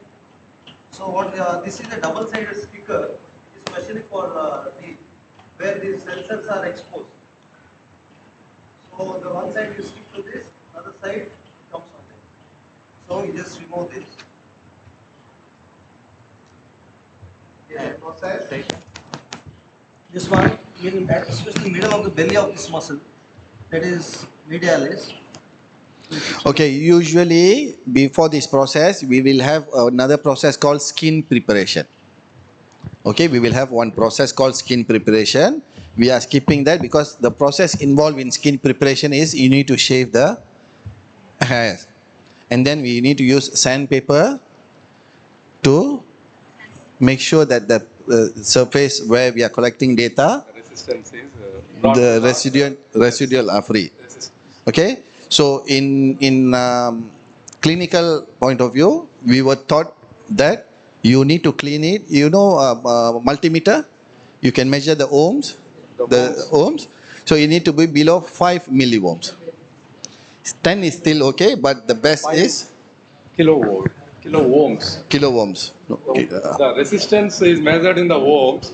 The- You want to bring that to the usual, I take that close to the 2000 ohms. If you bring it, is easy for the sensors to capture Yeah. the potentials. If not, there'll be some interference. But for this sensor, in this case, because we are just doing trial, we are avoiding skipping that step. But it's very important to do that step, skin preparation.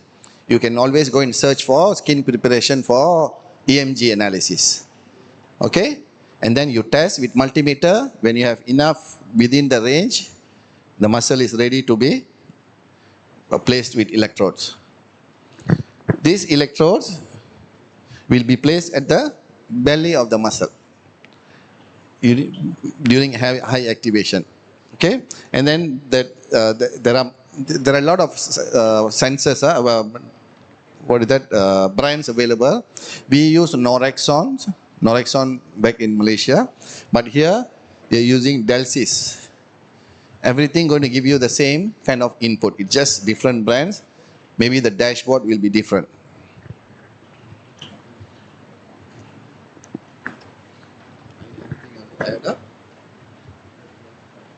That once the preparation, you want that how interpretation. Any How they- challenges that you face? Any challenges you face? Challenges what we face is like securing, loose contact, sweat, and the close proximity. Now this electrode has got advantage. Both active inactive electrodes are fixed mounted in that, so that challenge they already overcome with this. What I use the button sensors, so that moves. Yeah. Otherwise, now you have a technology, the single-use adhesive tape, so that you don't have to spread the infections. Those challenges are overcome now with this technology now. I think this is all wireless free, so that is also the challenge also overcome. You can move around. I think it may pick around 50 to 60 meters the potentials. Range it can 40 meters. So that's what's with the Wi-Fi, it can pick it. If So you- most common challenge that we face is when they get sweat, it will tend to come out. So there's a glue called skin glue, specifically for EMG. It's in the market. Okay, so they call skin glue, very small. You can break the head and then you can apply it with cotton bud. Okay, you can buy that and you can use that to overcome those challenges. Any other challenges? Mostly with technology nowadays, like Sir mentioned, they already solved the... Because now no wires and no straps. Now if you apply, usually I apply straps and then look for that wires. Now it's a wireless and then strapless, so that it's very easy to gather the data. Most of the challenges are overcome with this. This is, I think, applying the. That's all, sir. Thank you. Thank you so much. Okay, any questions for preparation before we go into data collection?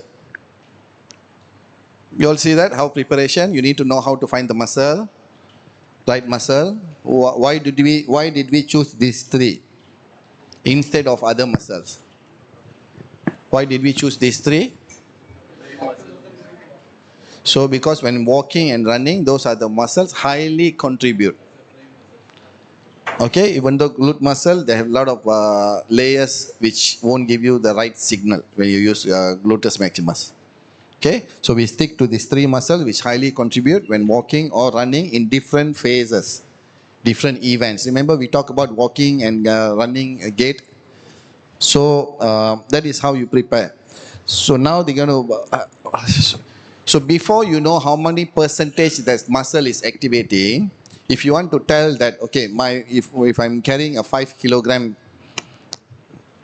if I'm carrying a 5 kilogram dumbbell, it shows that 10 milliohms. If I'm carrying a 5 kilogram dumbbell, it's showing 5. What is my maximum?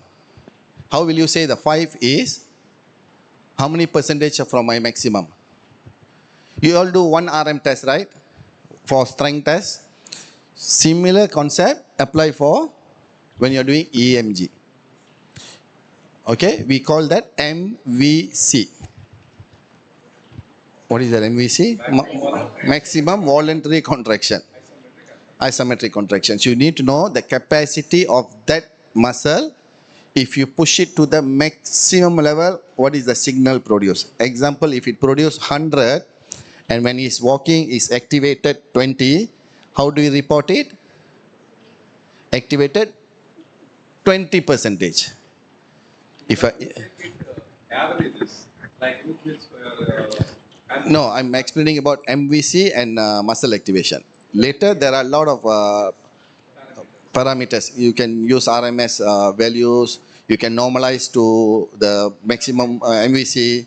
We usually normalize to MVC. We don't use RMS.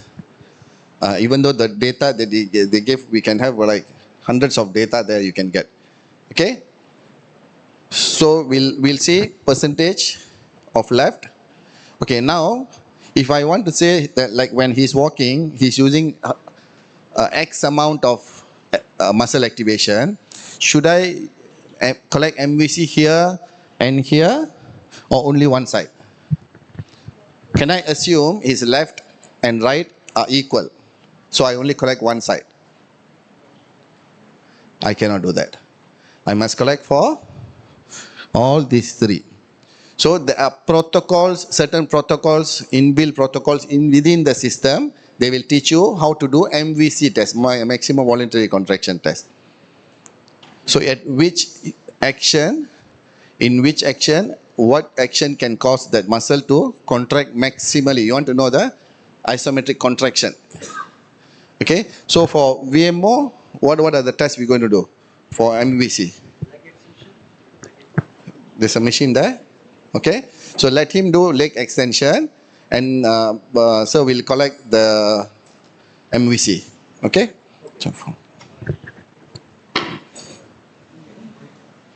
Understand why we are doing this? We want to get the reading of his maximum voluntary contraction. So that later when he's walking, we have something to compare to.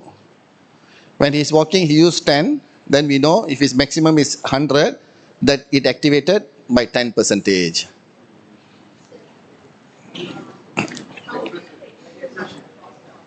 How to?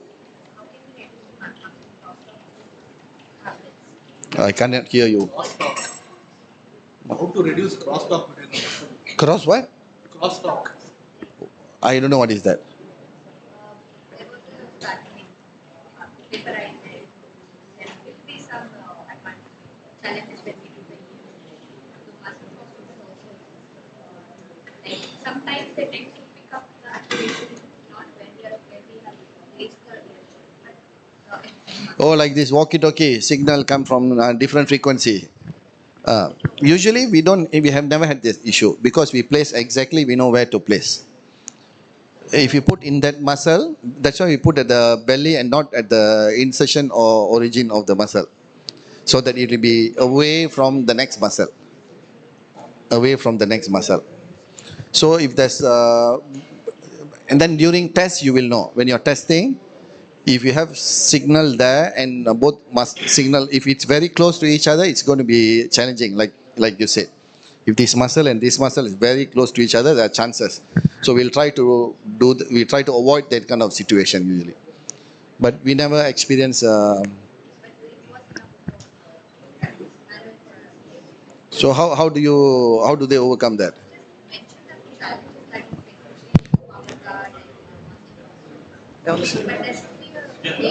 You all can go there and see how they are conducting MVC.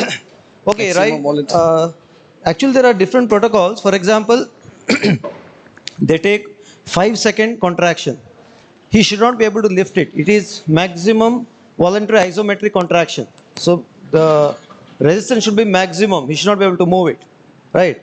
So sometimes they do 5 seconds, 30 seconds gap into 3. Then they take the average of that.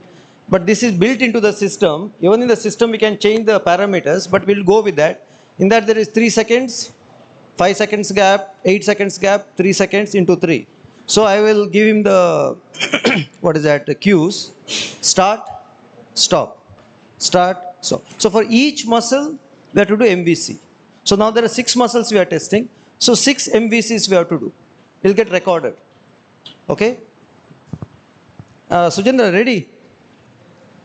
Well, you can go there and see if you are interested to know how they are doing the MVC. This thing you can see on the screen.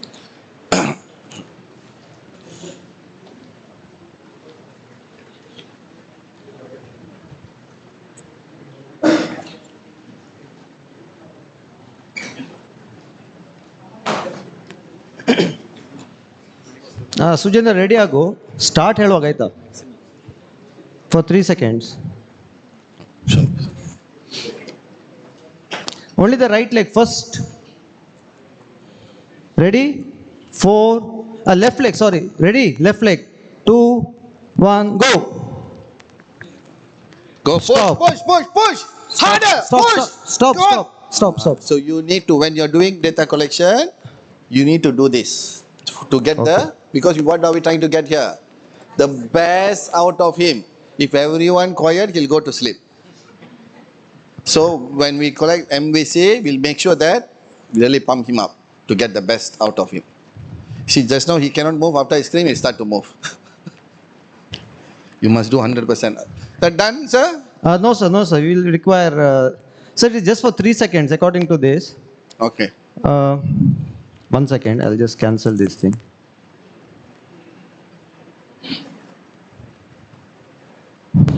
Okay. 3 seconds. When I say start. Maximum. End. Okay. Stop. You have to stop. Left or right? Left leg. Left leg. Left LVMO.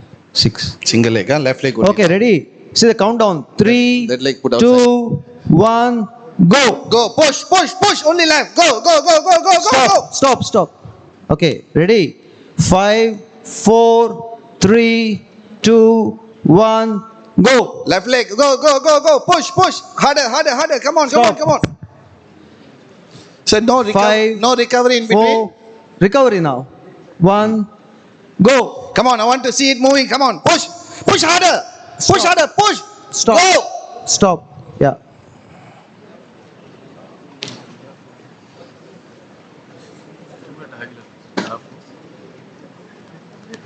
Sujendra left leg ಮಾಡ್ತಾ ಇದೆಯಲ್ವಾ? Okay ಅಲ್ಲ ಒಂದು ಬಂತು ಬಿಡಿ, just demo ಅಲ್ಲ. Okay, so I will save this calibration. I will save it. Try to take one leg out so that you don't activate that. Okay. Now again the left leg will do for this was the vastus medialis muscle.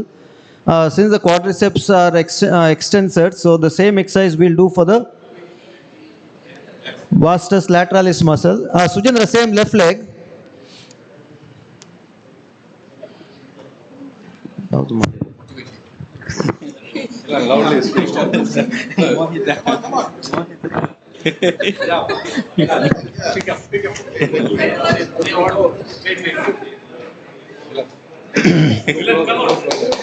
Same. Sujendra, left leg aita. Same.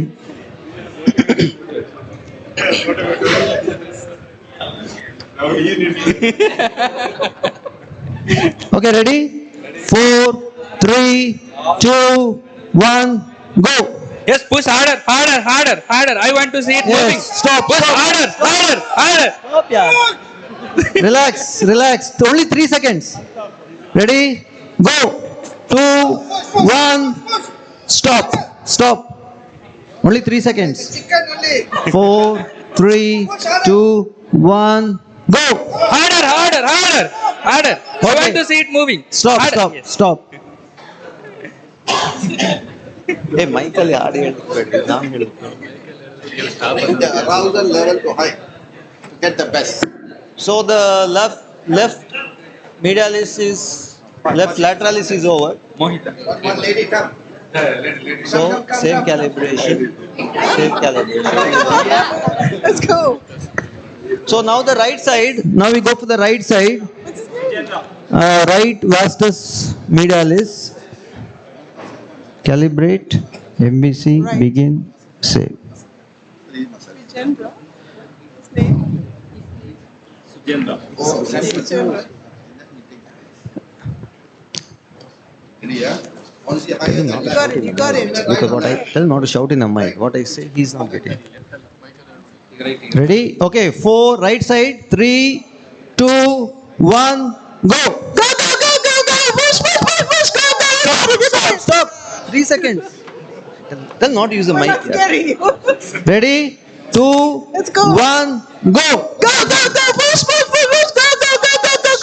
Stop, stop. Last one. Last one.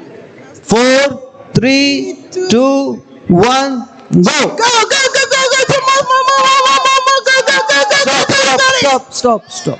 Okay, next one. So much you're shouting. You keep it with you. Let's go. Ladies, You hold it. Go, sir. Yeah.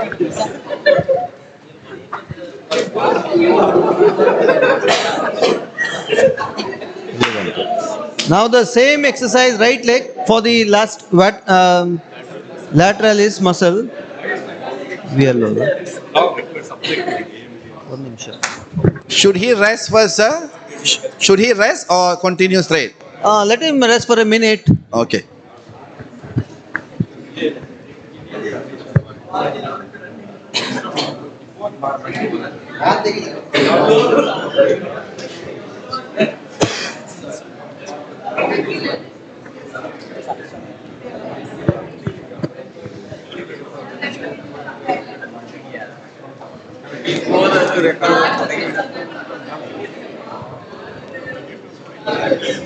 See, normally we have to give a minute or two rest, but for the purpose of speeding up things, we are maybe. So it takes at least half an hour for a person to get tested, and in case it gets loose again, we have to repeat the whole process. So it's not that once you change the position of the sensors, then again you have to do it again, because again the position has changed. So now second, right leg once again.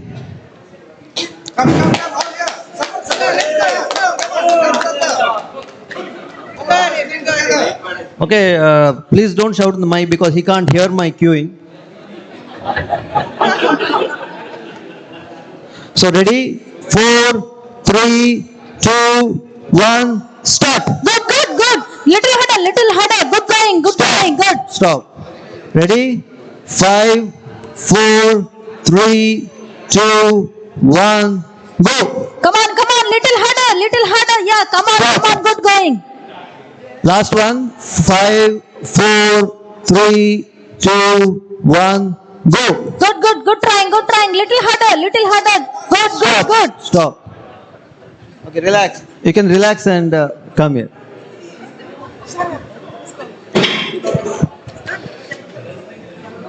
How about his tibialis?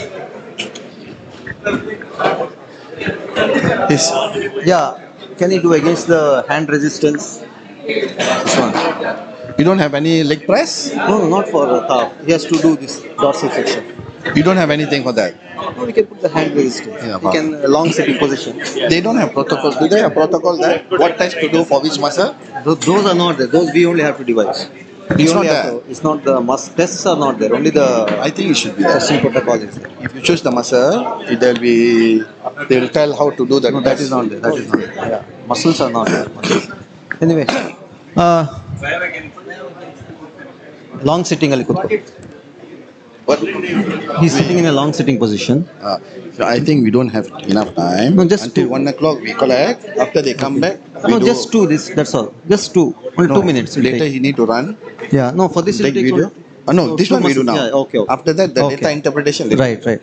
Okay, now one more thing. See, there are a lot of reference materials which tell you how to do the MVC, which are the exact tests for MVC. And for example, in leg extension, if you come from this position, you won't be able to activate here. So almost somewhere from here, you should be able to give the isometric. Right. So from which angle you have to start. Right now.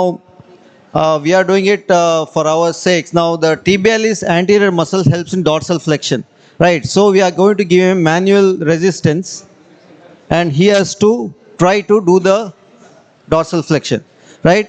In this position, straighten. Okay, this is a neutral position. Now they'll give this. He has to in the press.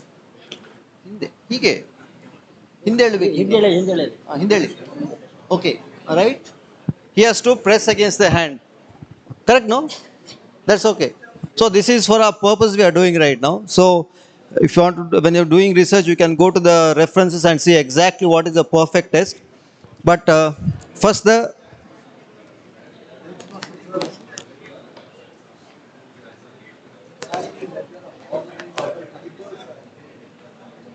now this is for the right leg. We are choosing the right. Calibrate, MVC, begin, save. Okay. Okay, now we have started this. Now it is taking time to, it's loading. You can see on the screen. You can see on the screen. Okay, ready? 4, 3, 2, 1, go. Come on. Stop. Again. 4, 3, 2, 1, go. Stop. Last one. Straight, yes. Ready? 2, 1, go. Come on, come on. Still more. Pull. Yes, relax. ಜಾಸ್ತಿ ಹೀಗೆ ಮಾಡಿದ್ರೆ power ಸಿಗೋದಿಲ್ಲ, ಸ್ವಲ್ಪ ಹೀಗೆ ಇರಲಿ. From this position full ಮಾಡಿ. ಈಗ ಇಲ್ಲಿ ಇಡಿ ಅಷ್ಟೇ. ಟಿಪ್, ಪುಲ್ ಮಾಡು. ನೀನು ಎಳಿಬೇಡ, ನೀನು ಎಳಿಬಾರ್ದು, ಅವ್ನು ಬಿಡಬಾರ್ದು ಅಷ್ಟೇ. Okay, he should not pull it back. He should just give him resistance. This is a small muscle, he can't. Okay. So I have saved that calibration. Save. Fine. So you can see on the right side of the screen for all the muscles we have got both. One is EMG, raw data, and one is calibrated data. So one more muscle is left. Okay, one second. This RTA. Oh, this should have been okay, fine.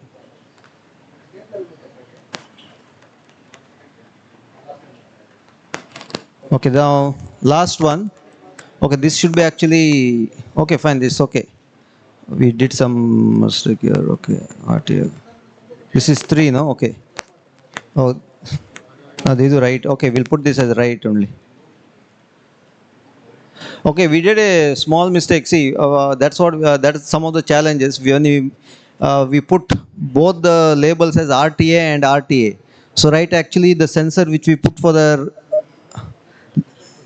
right, for actually we put for the left. We'll do it, repeat it again once again. We'll just cancel this calibrate.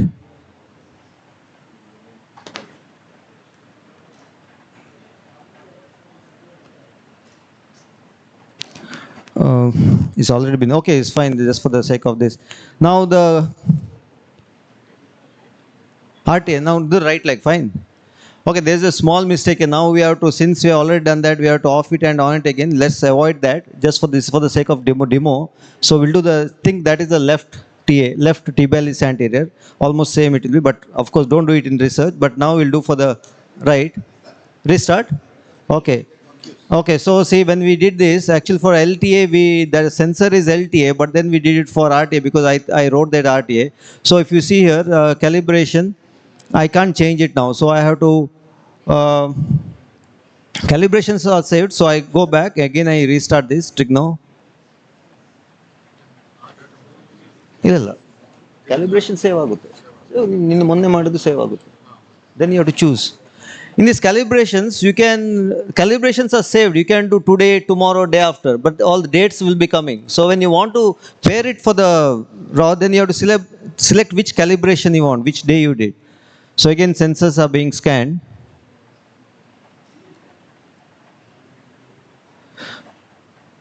Because we put the sensor 1, 2, 3 on the right side, 4, 5, 6 on the left side. So 3 and 6 is tibialis anterior. Okay, so the sensor here, there is 4. 4 is left. Okay, we'll do the right again.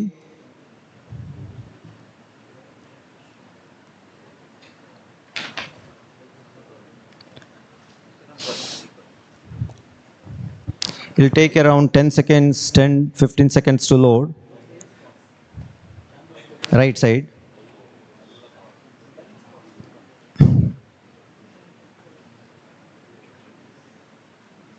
Okay, ready? 5, 4, 3, 2, 1, go. Come on, come on. Yes, stop. 5, 4, 3, 2, 1, go. Yes, relax. Fully relax. Okay. 5, 4, 3, 2, 1, go. Yes, relax.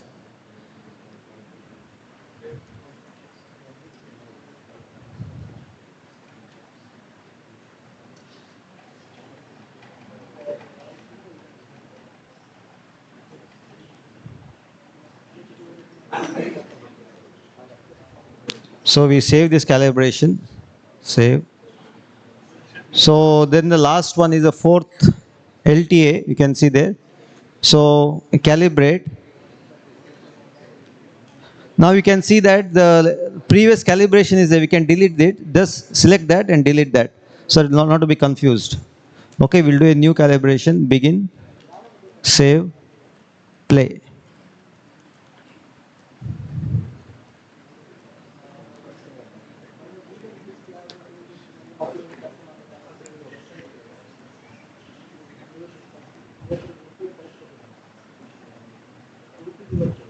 So 3, 2, 1, go. Left.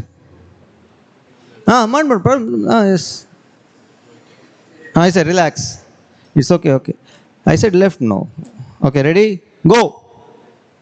Come on, come on. Relax. 5, 4, 3, 2, 1, go.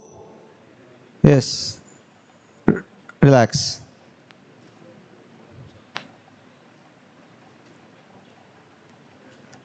So all the muscles MVC has been done. So it is internally recorded, right? So next time when he's doing any performance, it will be compared to that and your percentage will come automatically. So this is actually the latest software which Delsys has done. So we save this calibration, save it. See, one more thing I just want to show you. Suppose if we calibrate like this, okay? Already, okay. We can go for the settings because we already done. This one, no? So previous we had calibrated, but it hasn't loaded. We load it into the trials, so it's loaded. So this one, we go to calibrate. See, the previous have we done a 19.8 yesterday, day before yesterday we had just tested. So take 22 today's, apply. So it is coming here. So even this one, calibrate, apply, calibrate, apply.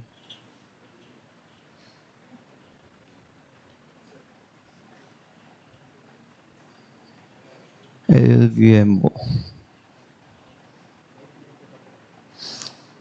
Okay, so all these are paired. You can see on the right side. So this is the plot configuration. See, all these 6 sensors are there, and EMG1 and EMG calibrated for each of this. Now it's simple thing. We have to play, right? Everything has been done. All preliminaries have been done. Now whatever exercise we want to do, we'll do. Get up, get up. So we will collect data, walking data and running. And then we will be processing. You all can go for lunch. Later when we come back, we can look at the process data. Okay? Gaurav, on mad. Alla, idu. Treadmill. So, ಮೊನ್ನೆ ಎಷ್ಟರಲ್ಲಿ walk? Okay. Around 5 mad. 5 speed. It's on. Start. It's not on. Is it on? Huh? No. Okay. So he needs some time to familiarize. Let him walk from a minute to before you collect the data. He need to get used. 4 ಅಲ್ಲಿ ಮಾಡಿ.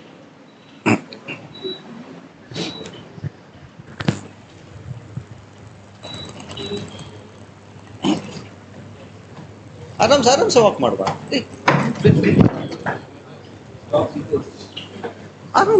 ಅಭ್ಯಾಸ ಇಲ್ವಾ? No, no.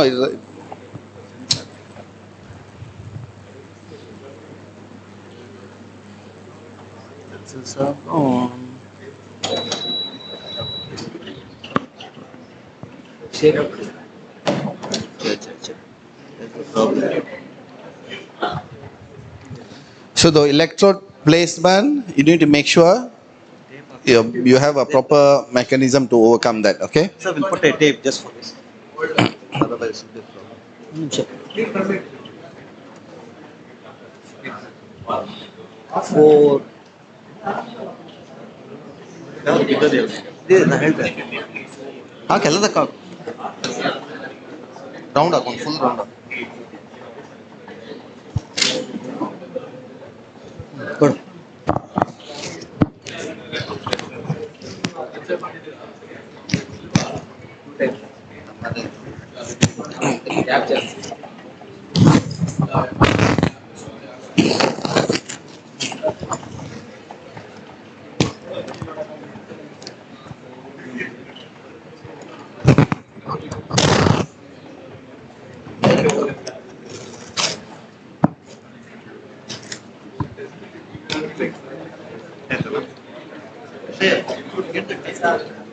sticker.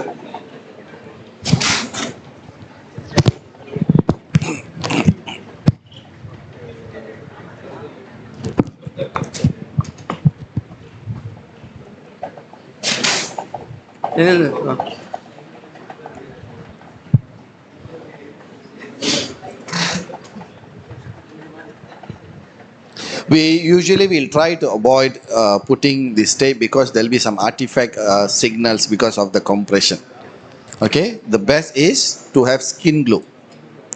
You use the skin glue for EMG. That specifically they are selling for EMG placement. Put and then it won't come out. Okay. Walk ಮಾಡಿ ಬರಲ್ವಾ ಮತ್ತೆ ಇವ treadmill ಎಂತ walk ಮಾಡ್ತಾನೆ ಒಂದು ನಿಮಿಷ ವೇಟ್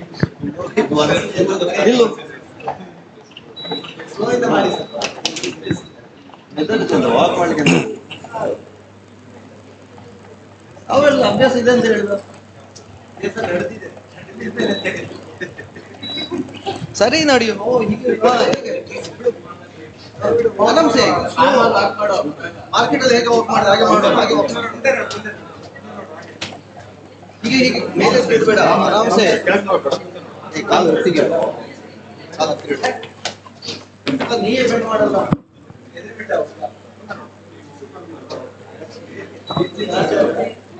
ಬಿಡಿ ಮೆಲ್ಲ ಇರಲಿ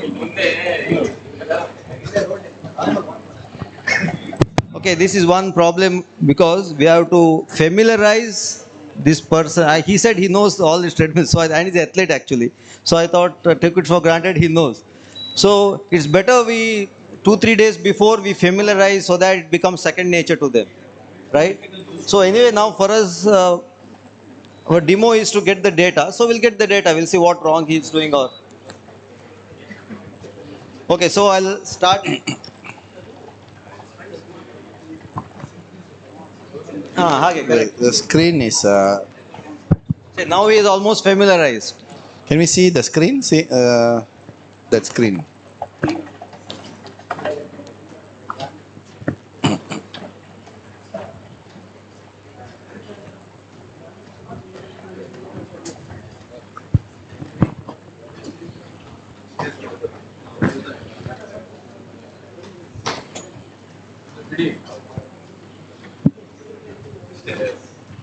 One second. Hey, you want curry, Ajay? Ajay? Okay.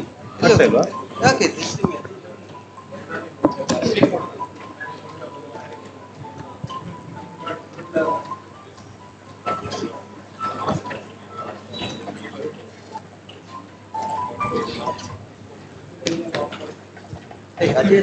Ajay. Ajay, मैं फोन मारू Is it his normal walking style? This is not his normal walking it, right? You can see from observation itself.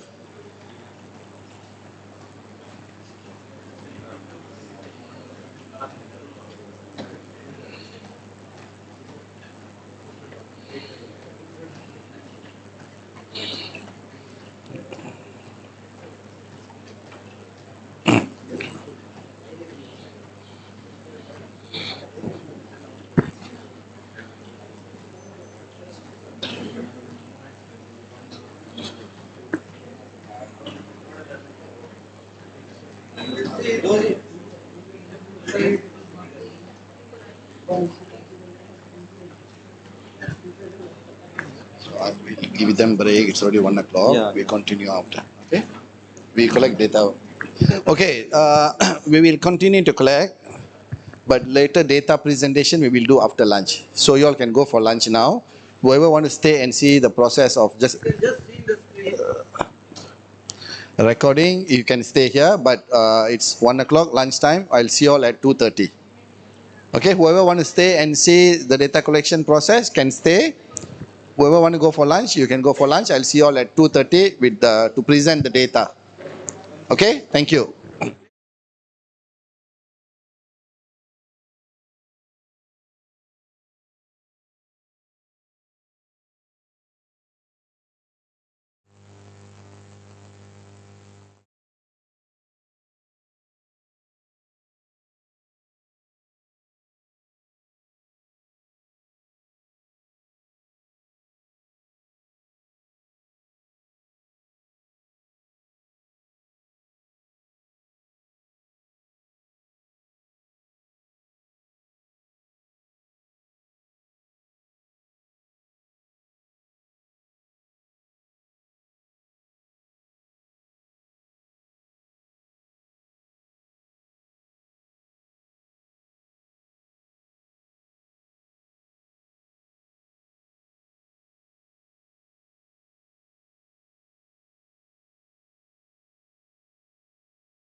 Okay, good afternoon. Okay, now we're going to see, we have 2 hours of practical session. So we're going to make use of this 2 hours to understand about gait and the muscle activation during each phases. Okay, there are key events in gait, right? What are the events? First, heel strike.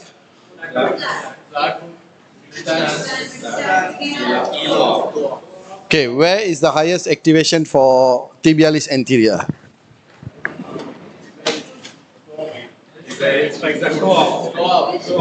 Highest activation for VMO, vastus medialis, VLO. Is this mid stance the highest activation? We're going to look into, okay, so what do you think we can see between left and right? What do you think we can see from EMG data? We collect data, right? So what can we see? And how can we make use of that data to do something about it? How are we going to make use of the data? Right dominant. How will we know is right dominant?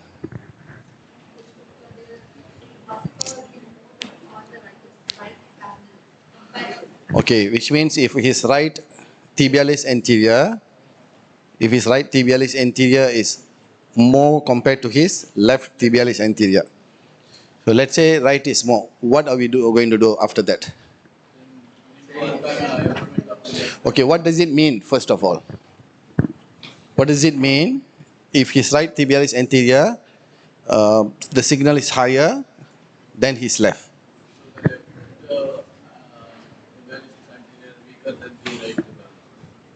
Can we say weaker? We didn't check strength. So how can you use the word term weak? Remember the words that we choose to describe movement should be correct. When you say weak, in terms of what?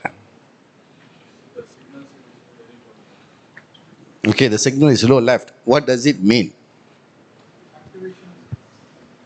What is it? That is what we are talking. Muscle activation is less. What does it mean? When muscle activation is less, okay, I'll give you a scenario. When he's doing this, okay, 10. When he's doing this, 8. What does it mean? Yes, it's less activated. What does it mean? He's using more. Okay, what does it mean? Remember, we are trying to solve issues here. So now method we know gate processes, we know the gate phases involved. Okay, we know during which phase, which gate cycle, which muscle highly activated. So when you compare, you see that right is activating more than his left. So what do we do next?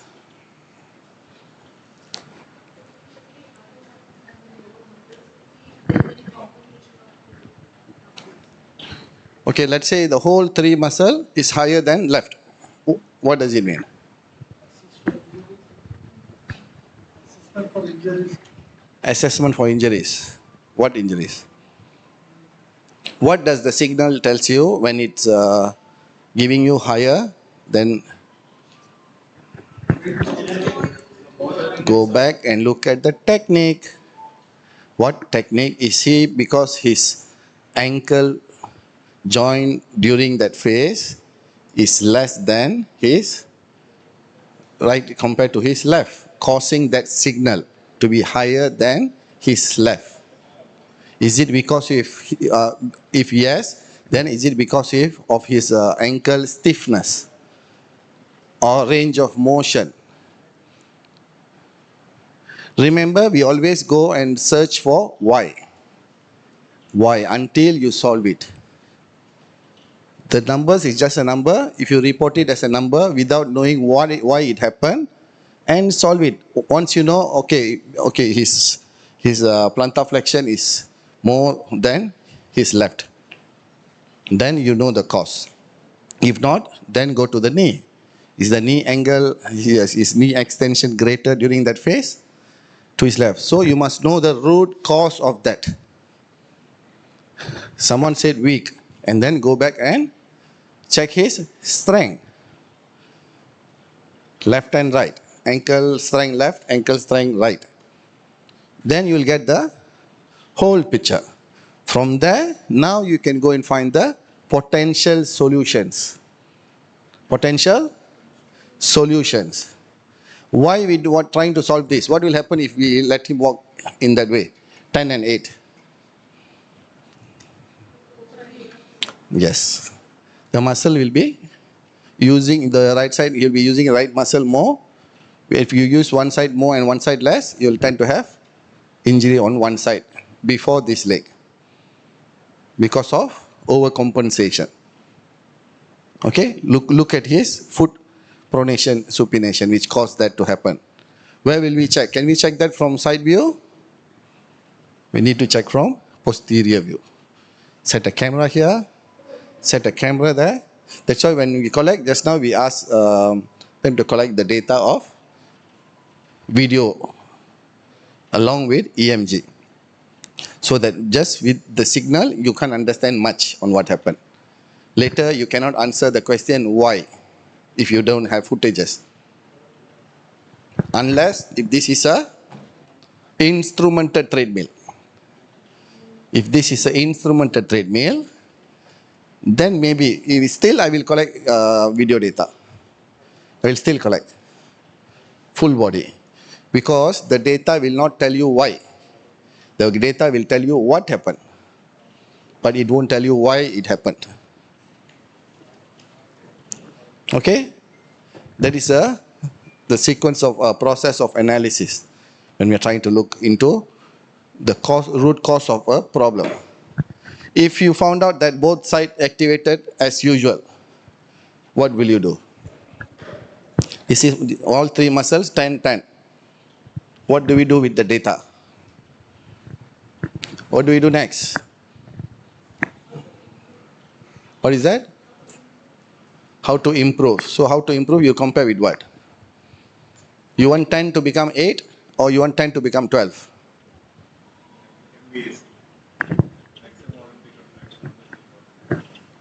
No, we already do, we did maximum voluntary. So the 10 is based on maximum voluntary, the value.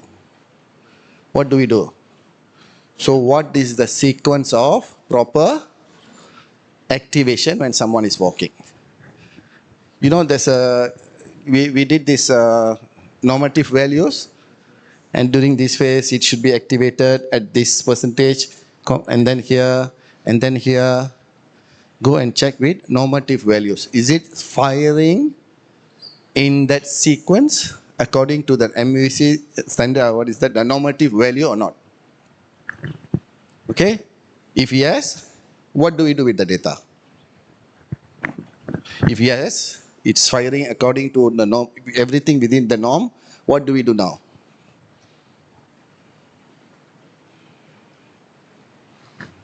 Come on.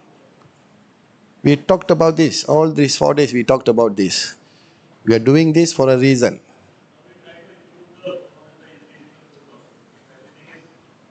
No, we are doing walking gait here. Okay, walking gait, we want to see if there's anything we need to add on to for him to have proper gait or not. If now everything is okay, so what do we do? Delete the file? Save it into his database. Save it into his database. Now you have a profile of a healthy athlete when he is healthy, when his gait is in good condition.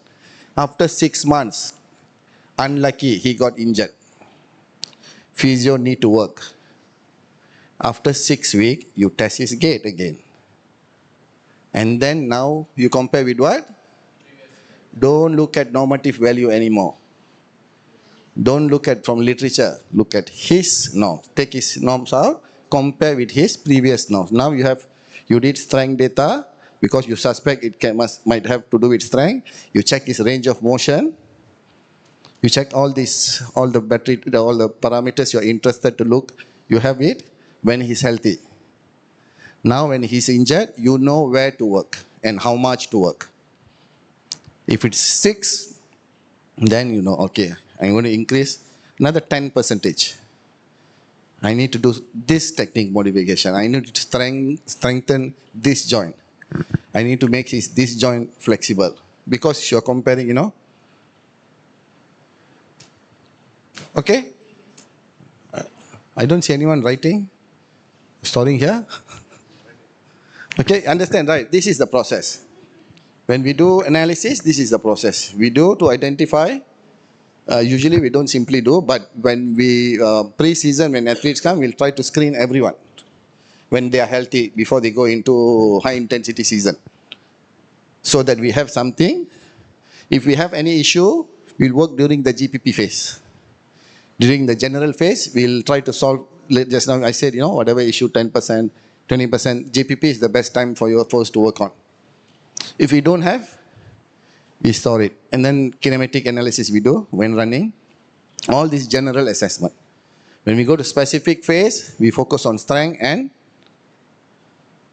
power. Strength and power during specific phase. General phase, walking gait, maximum strength, isometric tests, all these tests will have database when they're healthy, when they're strong. Because you know, usually the injury will happen when the loading is keep increasing. And then they get, if we don't want them to injure, usually some will get injured. When they come back, we have something to compare to in terms of strength, flexibility, because this strength, flexibility will affect the walking gait. That's why we are doing this walking assessment analysis, walking gait analysis. Okay, any question? Any question? No, unclear? Okay, what for volleyball, what general assessment will you do? For volleyball athlete, what general assessment will you do in a part of this walking gait? Smash for the spike or the shoulder maximal strength. Remember I said you need to do the test, fit the test according to where they are now. They are just joining general phase. Yes, you can test low body power, upper body power. No, you cannot measure power at GPP. You can, but it will be meaningless. Because we will work on power and speed during SPP phase. You know training phases? We have phases in training.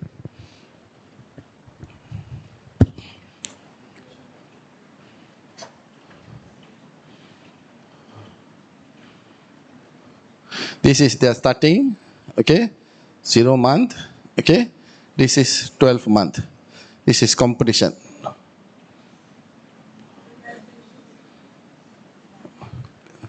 Okay? So this is called as general preparation. This is called as specific. Did I draw this earlier? Day 1, day 2? Huh? This is, we call pre-com. Pre-com, last we call as tapering. Tapering, 2 weeks before. 2 weeks, it is not that long. Actually, it's happened. Okay, so there are few test batteries that you do during this general strength, walking gait, maximal strength, upper body, low body maximal strength, flexibility test. Okay, here, strength and power. Strength and how much is their explosive power and speed. Speed and power, not strength and power. Strength we have tested here.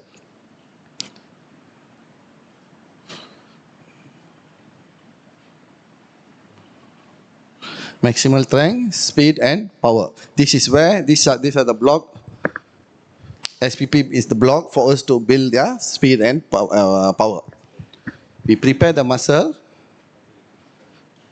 And then we train their speed and power. Okay? And then here, pre-competition, mostly 80% will be, 70% will be tactical. Because they have prepared their body, their muscle to do practical. Technique will be from day one will be technique. But here, emphasize on technique correction from previous competition. You know, we have data from previous competition, they did this mistake, unsuccessful rate is this. Where do we work? We work here. Technique correction, skill corrections, because this will be the biggest window for us. No competition. No competition during that time. Preparation, all rework, all that, everything will be there. Okay? My work will start here. After this. If there's no any technique correction here. Here. Okay, all the input that we have, we will work on that. The strength and weakness. Remember, we did strength and weakness. And then how to overcome that. All the tests to know the strength and weakness. We work there. Okay, clear? So one more thing. How many months out of 12, what are the percentage of breakdown? What would be the percentage of out of 12 months? How many months will there be GPP? How many months will there be SPP? Pre-com? Okay, this one, it goes back to coach itself. Generally, I prefer to have longer GPP. Because at the end of GPP, I will mix my SPP, half of my SPP there. Because once you have, because it's a foundation, you know. GPP, you build the foundation. How many months will be GPP? Sometimes 16 weeks. 16 weeks. It depends on sports actually. It depends on sports. 4 months we work on that. But usually in practical that will not happen. You know why? You know why in practical it will not happen? You will be preparing here and then they say there's a competition here. Can you say no? So you have to modify. You have to modify the design, training, everything. But you have solid 8 to 12 weeks, you will have no one will disturb you once they come back from off season. Usually January. But some sports which I'm working, this won't be January, yeah? This won't be January. I put 0 doesn't mean it's January, you know. This can be June. Okay, in my case, this is June. Okay, so if the competition is December, I cannot have 16 weeks. If my block one periodization is from June to December, I cannot have 16 weeks gone. 4 months, no. I have to shorten it. Yes. I have to reduce the microcycle which I'm working there.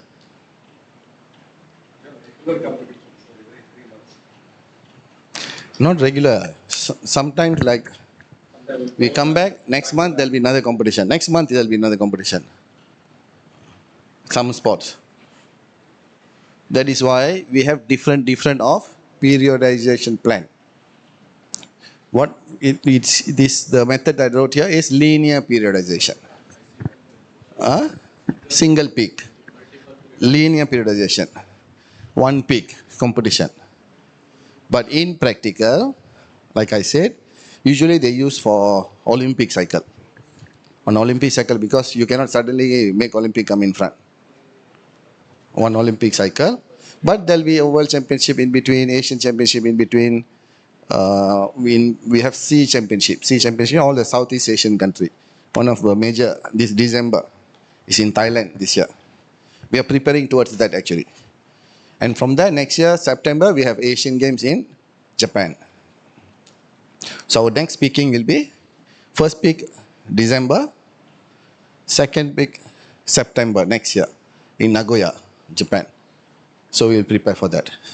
And then following year, Olympic. 28, right? 28. 27, we have SEA Games. Malaysia will be hosting. See again. Okay, so tests and measurements, whatever we are doing, depends on which phase are we measuring.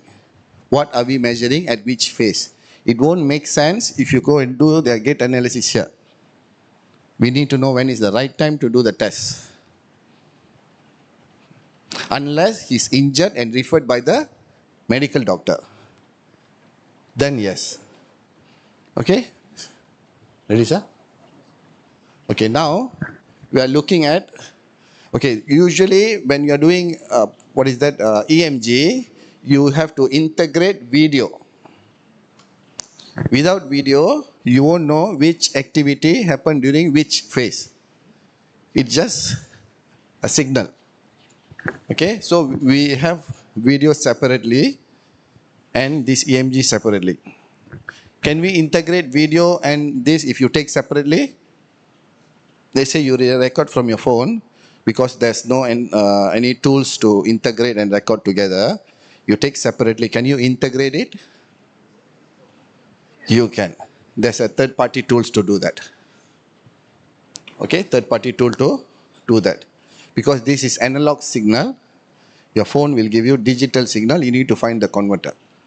And then the capture rate, it will normalize to your phone. I think this is 2500, right? The sampling rate? 2540. 2000, around 2500.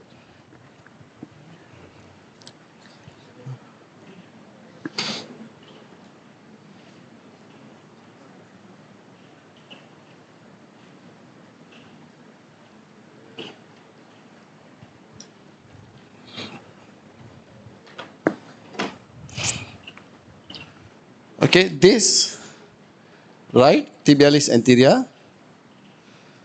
Where's left tibialis anterior? Can place side by side. Right tibialis and left tibialis side by side. Left VMO, right VMO side by side. So the right VMO, left VMO, last top and top. Okay, so I just switch the tibialis to this L, these two.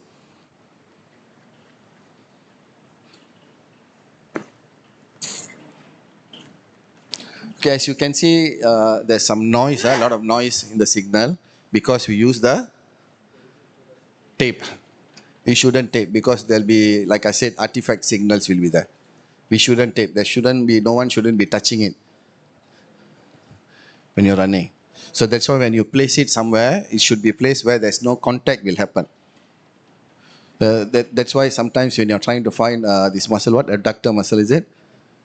You'll find difficult because when you're running, there'll be contacting with left and right. Some muscles will be a bit challenging, Okay? Okay, this is right tibialis anterior. This is right. What is that? V or what? That is right VLO, RVLO. This is RVMO. This is right. All these three right, all these three left. Okay, but tibialis is this and left tibialis. If you synchronize the video and the signal, we can understand it better. Okay, if it's synchronized.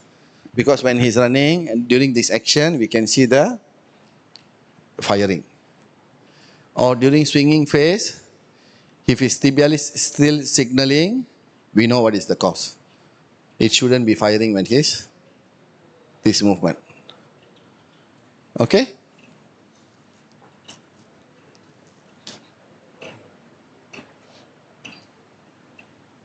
Okay, any question with data capturing just now?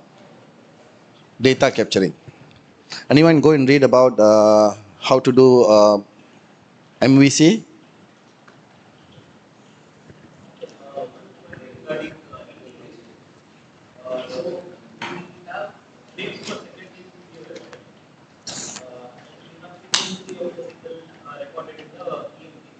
No, sampling rate still same. We are talking about sampling rate here. But video also have sampling rate, This signal also, any analog signals, they'll have a sampling rate. That's why there's a device, not one device, there are multiple devices actually. Multiple device, third-party device, where the data will go into the device to convert the signal. I think it's called, because before we have the current Norexon system, we have now current Norexon system, we can integrate video, we can integrate EMG, we can integrate IMU, we can integrate force treadmill, instrumented treadmill. For integrated together, you can see the video, you can see the kinematic, you put IMU everywhere, then EMG and force sensor, ground reaction force. Norexon, Noraxon. Now it's we bought M4, now I don't know, M6, M5 or M6, I don't know, the latest one. Norexon USA. Norexon USA. Delsys is USA, right? Delsys USA. So Norexon, I'm not sure. Can you see Norexon from where? Anyone? Huh? USA also. So it will come with a treadmill. Norexon will come with a treadmill, and then two cameras, front and side. Will come with the treadmill with force plate, and then IMU we have 12 sets of IMU where you just strap here, strap, and then here put it on the shoe, and then head one, and then you do calibration on the treadmill, and then you start recording. So all data will be in one page report. If there's anything out of the normative values, it will give you minus or whether plus knee flexion during this phase, or in negative, in positive. So we know where to work. Once you collect that, we know where to work.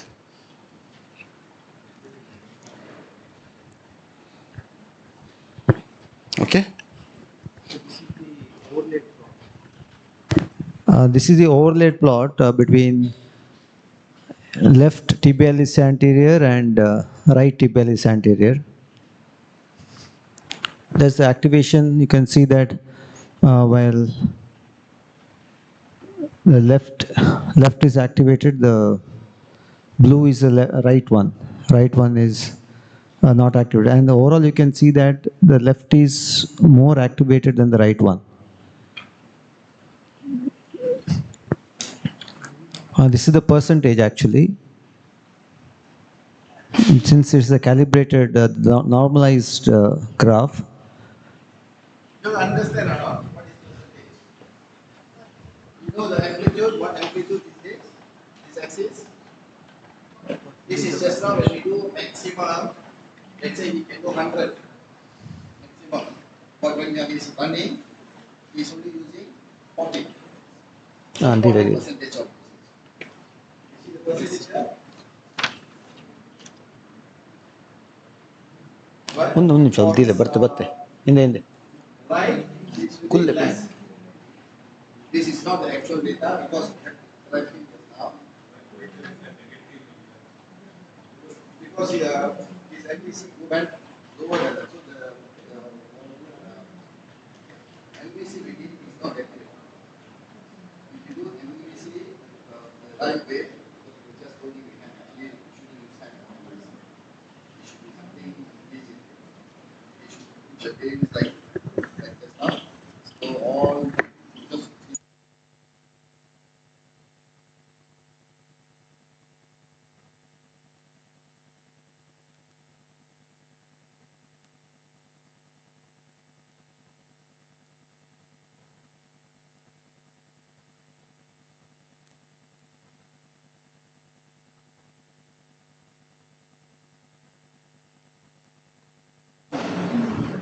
when usually the highest activation of tibialis anterior.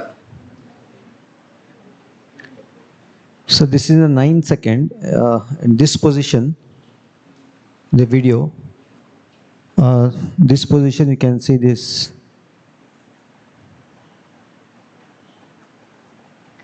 pointer here, somewhere here.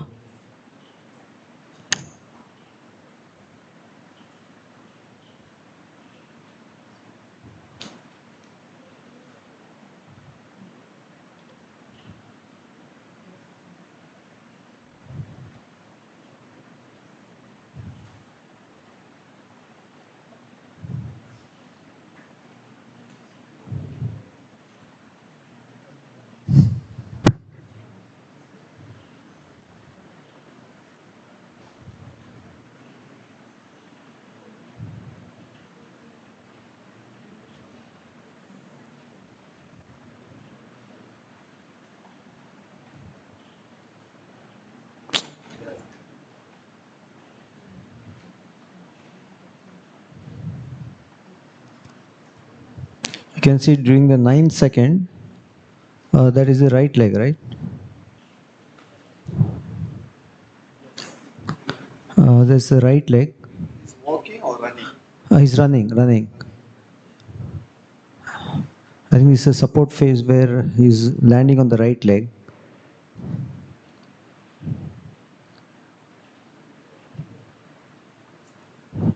We can do these. We'll do the RVMO.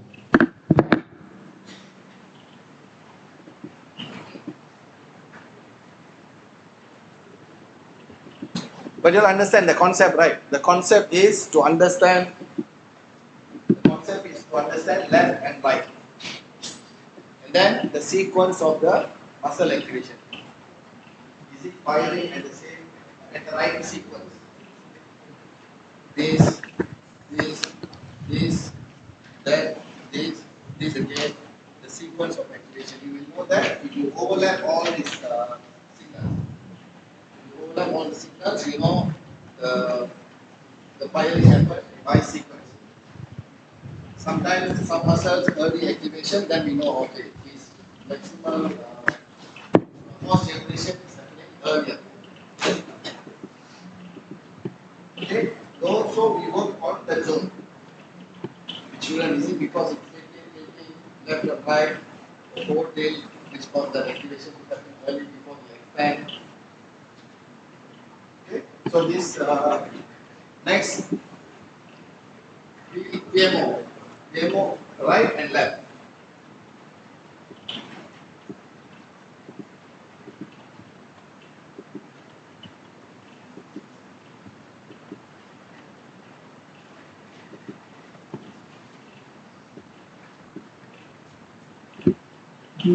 Same, this right leg is, the right leg seems more normal for me actually. It's not overactivated. Something wrong with the left. The green color is left, right? Green is left. Green is left. Okay, it should look like this. This part should be left. Because right activated, left seems like below 5. The signal is not right. Left VM, a lot of disturbance in left VM. Left VM, a lot of disturbance. A lot of noise. A lot of noise here. This part. This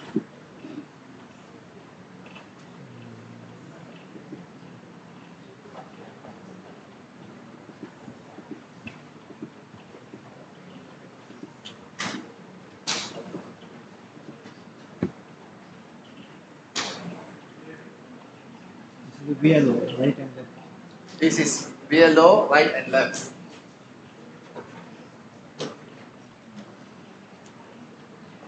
Any questions here? Any question? Any question? Sure, you all don't have question. So we can use this, put it on AI and it generates.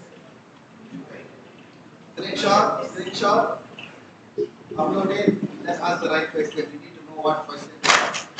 What will you ask? Sure, no question. Why is it 350%? Why is it activated 350%? Anyone? So it should be, percentage should be compared with the maximum voluntary contraction. So if it's maximum when we do the test is 100, during its running it's showing 300. MPC is not that. Correct. MPC is maximal voluntary contraction. There cannot be more than that. But there can be a reason that is not like Dr. Gerard said, we are doing it static condition, isometric contraction. Okay, maybe they do some explosive, they will provide later than they're comparing with maximum. This percentage comparing with MPC, that calculated RMS. Okay. In clear, it shouldn't look like this. In clear, it shouldn't look like this. It should be 0, 100 here, and then every activity happens within this range. It cannot go to negative.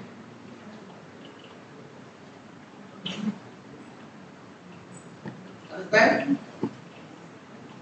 Understand or not? If my maximum is 100, and then when I'm doing something, it's showing 300, is my maximum 100? No. No. Cannot be. So what do I do now? I do MVC again. Or I take the highest value from this as MVC. But we need 3 seconds, right? 3 seconds. 3 seconds, huh? 3 seconds, 3 sets. 3 seconds, 3 sets. 3 sets. 8 seconds gap. Okay, this is just for if you are already doing analysis with EMG, you need to take all this into consideration.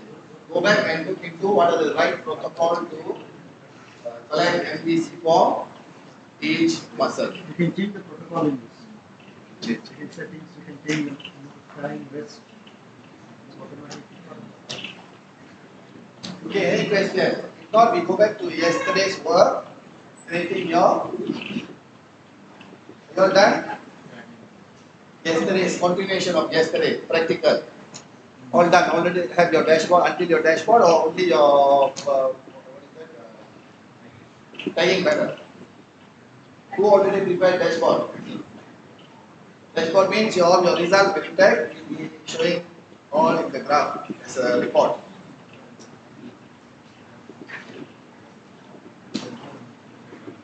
Okay, take out your laptop. Take out your laptop.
Okay, can all of you all come back here, please?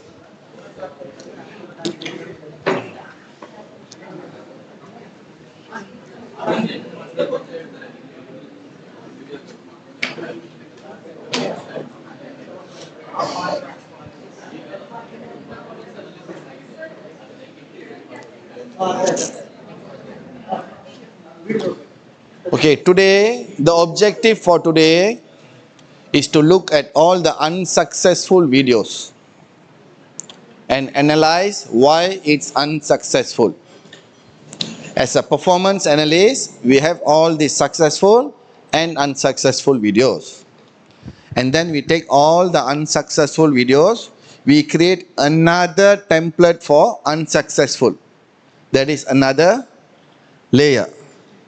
What could be the reason for it to be unsuccessful? What could be the reason for it to be unsuccessful? Throwing speed is not enough, not fast enough. The ball is not fast enough.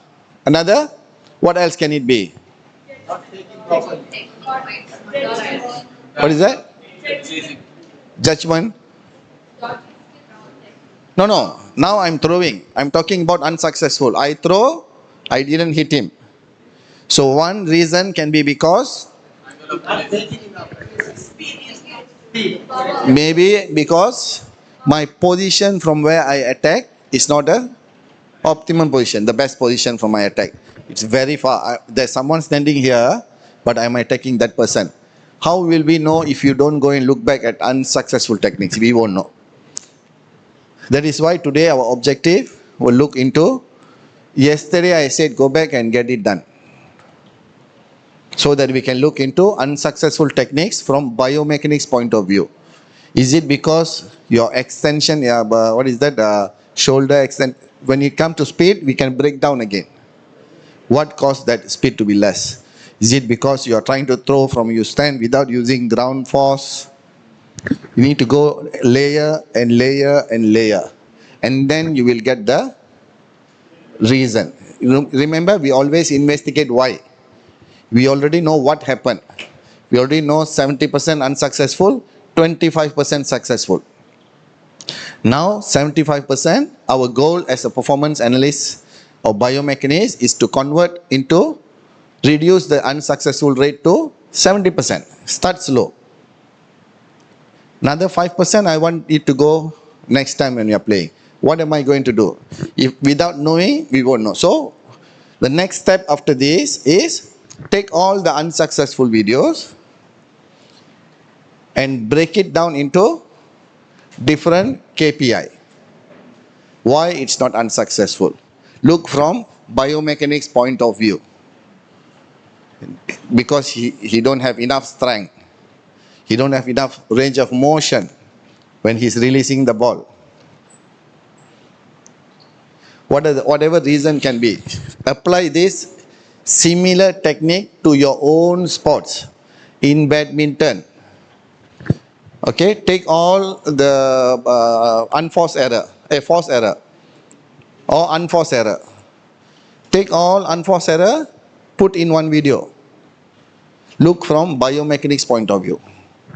Why every time I hit the net? Is it because my lunge is not long enough? I cannot reach. My racket hit is facing in this angle or this angle, or my elbow is inside.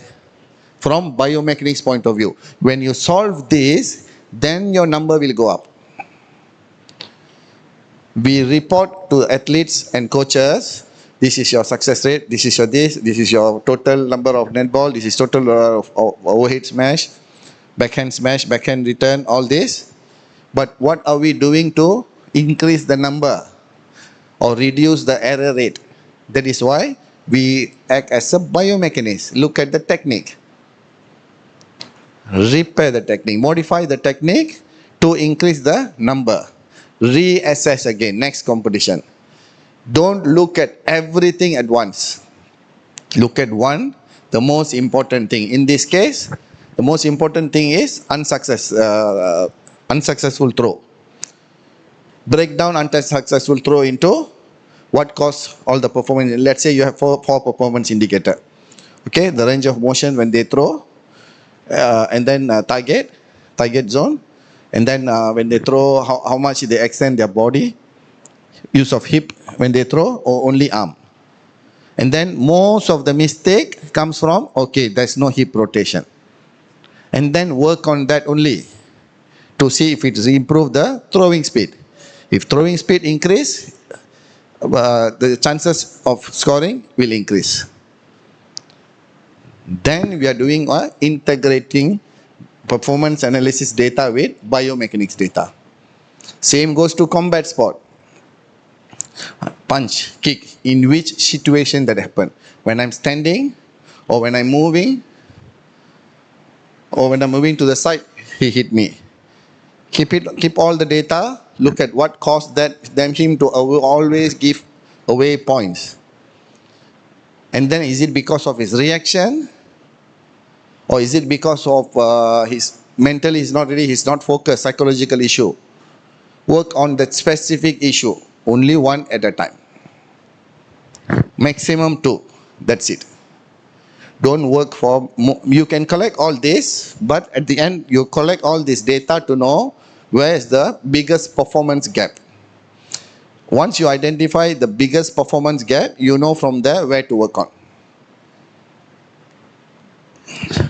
Understand? Okay, now, any questions for today before we go for exam tomorrow?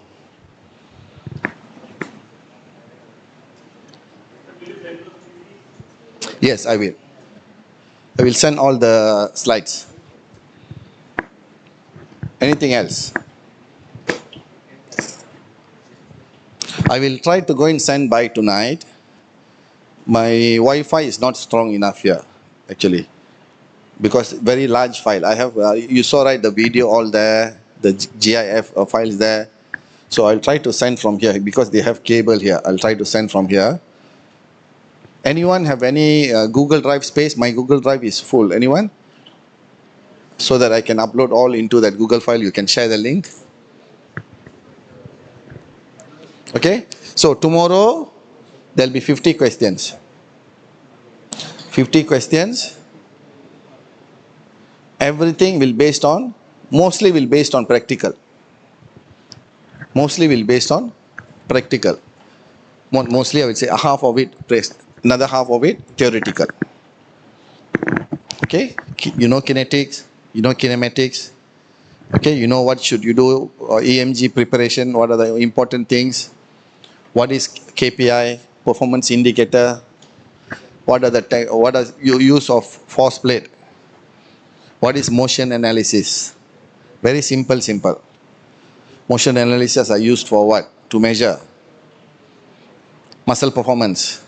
Can you use motion analysis to measure muscle activation? No. It's mostly for what? Motion analysis. Kinematics. Okay, kinematics. If you integrate with force plate, you can use joint forces acting at the joints. Okay, you can without force plate, we call inverse dynamic, but we are not going there. We are not covering that. Okay, there are inverse dynamic method to calculate joint force without force plate. Okay, so tomorrow the exam will be. So what time tomorrow's exams are? So what time they should be here? 10:30 exam. Huh? Okay. I will be here from 9:30. Can I come at 9:30? 1 hour for the, okay? I'll be here at 9:30. In case if we have any questions, we can just recap for 1 hour. 9:30 to 10:30, recap. 10:30 to 11:30, exam. And then? We'll have a half an hour break. Then we'll meet for back. 12 o'clock, closing ceremony, right? Closing ceremony. Okay? Clear? Okay, thank you so much. I'll see you all tomorrow. Good luck for your exam tomorrow.